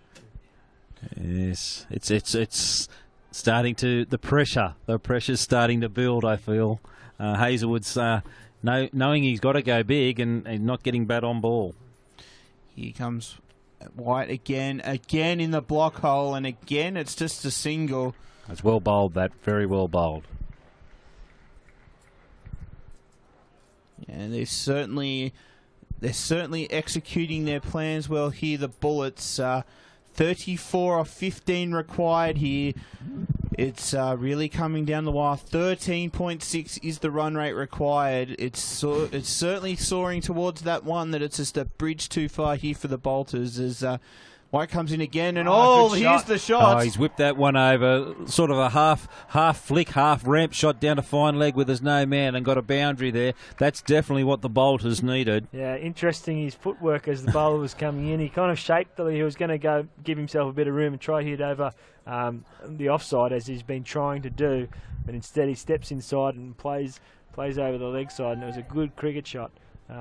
Good inventive cricket shot, I would suggest. So good innovation here from the Bolters, and they need a bit more of that. They certainly do. A much welcome boundary for the Bolters. It's going to be an interesting thing to see how White can follow that up. He's certainly dancing around the crease. Goes again, and that's a big one. That's a DLF maximum. Yeah, that's why he steps away there, Matty, and puts the ball into the Bill O'Reilly about 15 rows back. He likes to step away, open the face, and build it over cover point there. Yeah, turning out to be a decent over here for the Bolters. 12 off it, last ball of the over here. So you get another 3 off this, and they've matched the borders. Yep. Certainly a pressure ball here for White, but it's good to see he's finally collected with that one. He's been trying that tactic. It hasn't worked, but I do think the ball before where he did play it towards the leg side did contribute there to that one getting onto it. And he's dancing around the again, and he's gone the flick. He's just picked out the man there. Short fine leg, otherwise that was 4. Unlucky there, but it was a big over. 13 runs off the over, just what the doctor ordered for the Bolters. 5 for 108 here from 18. 23 required off 12. Don't go anywhere, viewers. It's going to be right down to the wire. Yeah, once again, the comparison really matched. The Bullets were 6 for 109, and the Bolters here 5 for 108. So this is the big over, though. They went for 15 off this over. So, yeah, interesting things. 2 overs to go. Simmons, they're going with spin. This could be interesting. Middlebrook will definitely be targeting that short side, so an interesting contest here. Word is it that Simmons bowls off spin fairly fast through the air. Not darts, though. Not darts. Definitely not darts. No, that's for the English to play at the pub later on tonight. Okay. At the moment, he's just bowling fast off spin. He has bowled very well throughout the day, though. He has. Yeah, he's bowled 3 overs this innings, 2 for 16 so far. He's bowled fantastic. So let's see what he's got here. Middlebrook, no doubt, targeting that. What's your plan B signage in the Bill O'Reilly stand? I'd suggest. Yeah, this could be a key over. This is. I reckon this is the match winner. This over. This will be a match winner for either side. If Middlebrook takes him on and wins, Bullets the border. That's a great shot. He's absolutely timed the pants off that, and it's racing away through the cover boundary. Is it going to get there? Yes, it will. I don't know. They're going to run 4, though. They should run 4. Oh, no, they're not. If I was the umpires, I'd be having a look at that one. It was a great chase, though, out on the boundary. He's found that vast territory out towards the Barongal stand. What you've got to understand, Matty, in country cricket, we trust the fielders to be truthful, and we're all truthful in the country. So, mate, the city slicker's coming out in me, mate. Yeah, no, that's all right, mate. We'll let you off with that one. We're just honest blokes out in the country. You didn't make 4, it's not 4. Unfortunately, there was also not the option to have a look at it, so that's okay. Here he comes, Simmons in again. Oh, it's up in the block hole there, but just the one. Just the one out to mid-wicket, but as I said, they'd probably be wanting Middlebrook back on strike. He's starting to find a bit of form here. He's got that short boundary towards the leg side. Yeah, I don't know if Simmons is going to give him anything there, though. He's bowled pretty well here, outside off stump, just letting him go through the offside. We'll see what he comes up here. Middlebrook has got to win this over. I reckon he's got to go big for the Bolters. Push hard here. No, they not. don't push hard. They really should be pushing hard because that's a long boundary out there, and they could have got 2 if they ran hard, I would have thought. And certainly should have tried for 2. At least try and get Middlebrook back on site. Hazelwood's been playing well, but he hasn't been able to find that boundary that Middlebrook has been able to. He really does need to try and do whatever he can to get him back on strike. Oh, it's a good shot from Hazelwood. He's absolutely creamed that, but the man down at long off has done well. Just kept it to 1. Really on a nice edge here, ladies and gents. Don't go anywhere. Don't move from your screens. 17 off 8 required. I reckon if they can get inside kind of 12 to 15, there's still a show for this last over. Yeah, 2 big balls coming up here for Simmons. What can he do here? Oh, it's a dot ball. The ball's just landed at the batsman's feet, and no run there. That's handy. They'll dot balls here are almost as crucial as wickets. Yeah, that was well bowled by Simmons. That was a little quicker through the air. Not quite dart-like, but just quicker. Just slightly quicker through the air. He's bowling well, Simmons. The skipper went to him, and he's come up trumps at the moment. Oh, he's hit that straight to mid-wicket. I thought he got a bit more on that, but that's no, a fine he didn't. over. It was a good over. It was 6-7 off it. There's a real spring in the Bullet step at the moment. They're running between 16 required off the last over, so it goes right down to the wire here. Not sure who's going to be bowling the final over just yet, but I think it's amazing when we look back, 30 overs ago or 38 overs ago when the Border Bullets sat at 4 for 6, and now they're in a position to win the game. Unbelievable comeback from the Border Bullets. The great thing about T20 cricket, Paul, is that anything can happen, and there's ebbs and flows everywhere. Yeah, I know. My friend down there at Wagga will be struggling with this at the moment. I'll tell you. My mate Lukey Olsen, who from the Wagga area, he's not keen on the Border Bullets. Yeah, well, big Cam White's got the job. He's going to be taking this last over. He's got the ball in hand. And big Middlebrook will be looking to maybe back away and go inside out over cover or point. My mate Lukey's hoping that he's going to go inside out over cover, mate, and get these 16 runs because he'll never hear the end of it. I reckon he's probably going to need 2 big ones this over, is my thought. And he'd want them as early in this over as possible. He'd like to get them off the first 2 balls and have them down 4 from 4. But here comes White last over, and it's played through. It's the bowler's end. He's missed again. We've seen a few of them today, haven't we? Haven't we? Just a calamity of errors. Oh, dear. We in the country, we don't bank a lot on the field, and we like the big hitting and the tight bowling. We don't worry about the backing up and what have you. Yeah. Just have a shot, boys. Yeah, that's okay. That's all right. But I think Middlebrook backs himself against White here. He didn't want to take the single there. He's backing himself to put it over the fence. We're going to have a dot ball, first ball of the last over. And again, he's only got the one. He's creamed that, but he's only got it straight to the fielder. Plenty to do here. And a no ball, free hit, Nathan. Okay. Oh, that's thrown a spanner into the works. This has just added something that this final didn't really need, but here we go. Two runs off a no ball, 1 run plus the no ball run, so 2 off it with no balls coming off the remaining balls, so still 5 to go. And with a the free runs, hit. And the free hit as well. Runs to win is 14. You're throwing the kitchen sink at this, aren't you? Yeah, big Hazelwood. I don't think he's going to leave anything to be desired. Just hopefully he doesn't try and overhit it here. He just needs to find the boundary. Here comes White. Important ball. Oh, it's... Bowled him, has it? They've bowled him, but it's a free hit, so he's not out, and they've scampered through for his... Oh, no, I think he chopped on, so it's a single to Hazelwood, even though he got bowled. And... there's 13 to go with 4 balls left. That was well bowled, nice and full.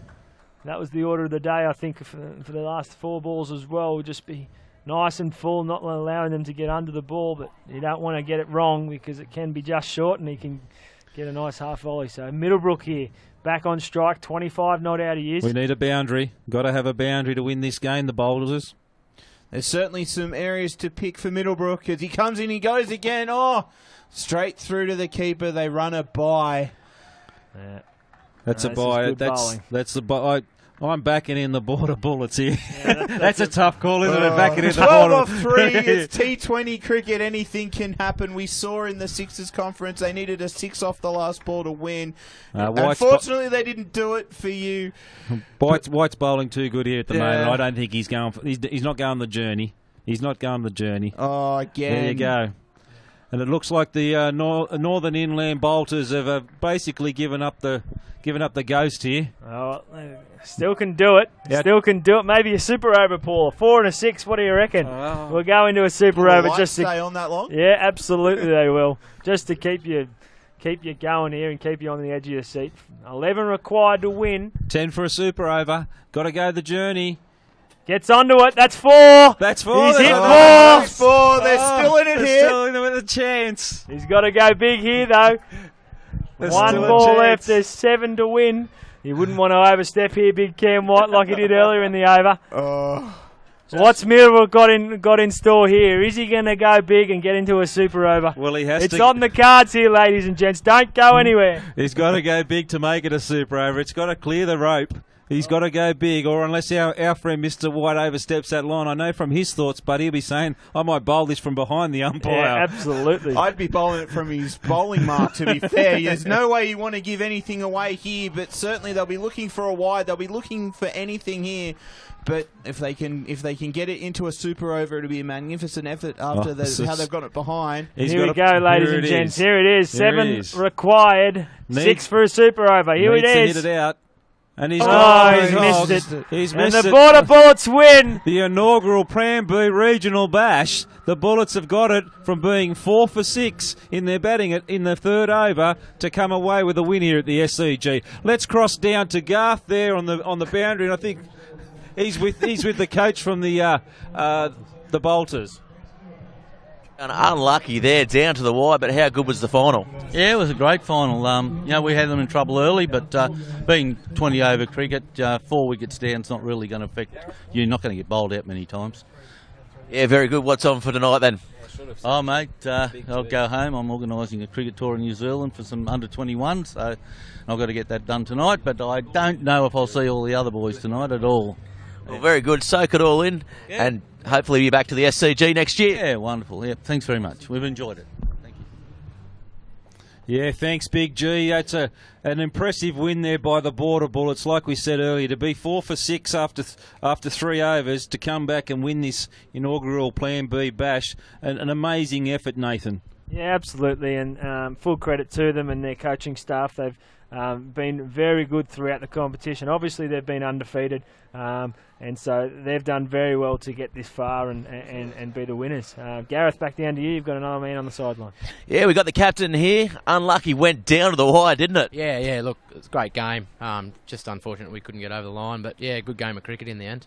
Yeah, definitely. You had your pads on, you were next in. Was it going over the boundary? Oh, I don't know about that. I don't know. I was a bit nervous, but yeah, look, we just fell a few short, but yeah, like I said, it was a good game and well done to the Bullets. They played well. Well, congratulations on the finals appearance and all the best for the rest of the night. Yeah, good on you. Cheers. Thanks. Thanks down there, Gareth. It's fitting to hear We Are the Champions by Queen playing in the background. The Border Bullets, after being 4 for 6, they're your inaugural Big Bash regional champions, and wow, what a game we saw here. What a 3 games we saw here. All went down to the wire, and it's been a great day, a history-making day here at the SCG. Oh yeah, sensational days cricket for country cricket, and these guys put on a great spectacle all day. I must admit, great game there from Matt Armstrong there. He batted well, and then come back with a good tidy of none for 16 off his 4 overs that put the Border Bullets in a position to win this game, which they've done with not with ease in the end there. They win by 7. They'll be very happy. They certainly will, and there'll be a party down on the border tonight. I hope all the... I'm sure there's a lot of supporters down there on the border that will be very happy with the result. But to all teams here, they all played well. They all deserve to have their big moment here at the SCG. It's been a great 3 games here, and it's fitting that the Bullets, they've had to work hard in both their matches. They're both low-scoring matches, but they've been able to get the job done. Yeah, commiserations goes out to the Northern Inland Bolters too. They made a game of this. It was a good game all round. They've played good cricket all day, and you know, unfortunately, there has to be a loser in finals cricket, just as the other 2 from the conference finals found out earlier today. But another good spectacle of cricket, and that's all you can ask for. A good team effort, and the boys of the Bullets, they take the chips. Yeah, fantastic stuff. For the Bullets, and as you say, the Bolters were going in defeat as well. They played some good cricket today and started off like a house on fire, and unfortunately couldn't get the job done in the end. Went right down to the wire and ended up losing by 6. Our man on the sideline looks like he's got the winning skipper there from the Border Bullets, old Big G. He's got the Bullets man with him, Trent Ball. Way you go, Big G. Yeah, well, Trent, well done, mate. Yeah, thanks. That's unreal. What a game. To come from the position we're in at 4 for 3 and come back is just unreal. So, weren't amongst the rungs, but I'm sure you'll be amongst the drinks tonight. Yeah, no, faced one ball. I don't have the best record here at all. So, but everyone stepped up when they needed. Like to be 4 for 3, like I said, and just to come through with the score that we wanted to start the night with. Yeah, unreal. And then we played well in the field. So, yeah, definitely the fielding was probably the difference in the end. Something you worked on. Yeah, well, we've prepared for 3 months for this, just to get here tonight, and it's just one of them ones where everything's fallen into place, and you know it's all gone along perfect in the end. Like to get the result is unreal. Well, tell the Bar TV world right now, how good is it to win at the SCG? Oh, it doesn't get much better. Very good. All the best. Have a great night. Thanks down there, Big G. That was the Border Bullets winning skipper there, and it was a great performance by them. It was a great fight back. And they're very deserving champions here today at the SCG. Yeah, no, exactly right, Matty. You know, it was a great game of cricket. like we said, where they come from at the start of that game, no one would have predicted they would have got away with a win. But they just fought hard, stuck at it the whole way, and they got the chips in the end, and they well deserved. They bowled and fielded really well there in that last 10 overs, and the bowlers will be going back thinking what went wrong for them. They had the game in their hands early in the game, and then, like we said early in that call, that the fact that they seemed to Miranda along there and lose track of what was happening, and were happy with what they got. And I think the same happened with their batting. I think you're certainly right there. They sort of thought they were in a good position and didn't fight as hard as they could have to stay where they were. They just expected things to happen. Just as we're waiting for the presentation to begin here, just a reminder that all live scores and full scorecards are available at regionalbash.com.au, or you can see the batting wagon wheels. You can search for the Plan B Regional Bash on the free My Cricket app. It's available on the App Store or Google Play. So just as we're waiting for all the presentation stuff to begin, down on ground, it's...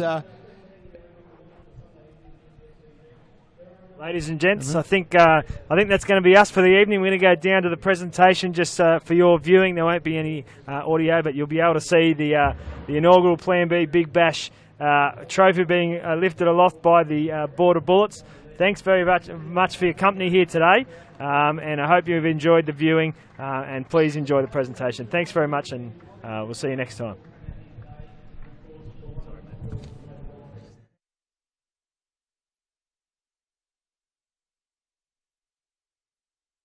Comes in late to get the team home safely. If you've been out drinking, you need a Plan B night watchman. Someone you've organised to come and pick you up and get you home safely. This could be a cabbie or one of your local bus drivers. And here's another night watchman.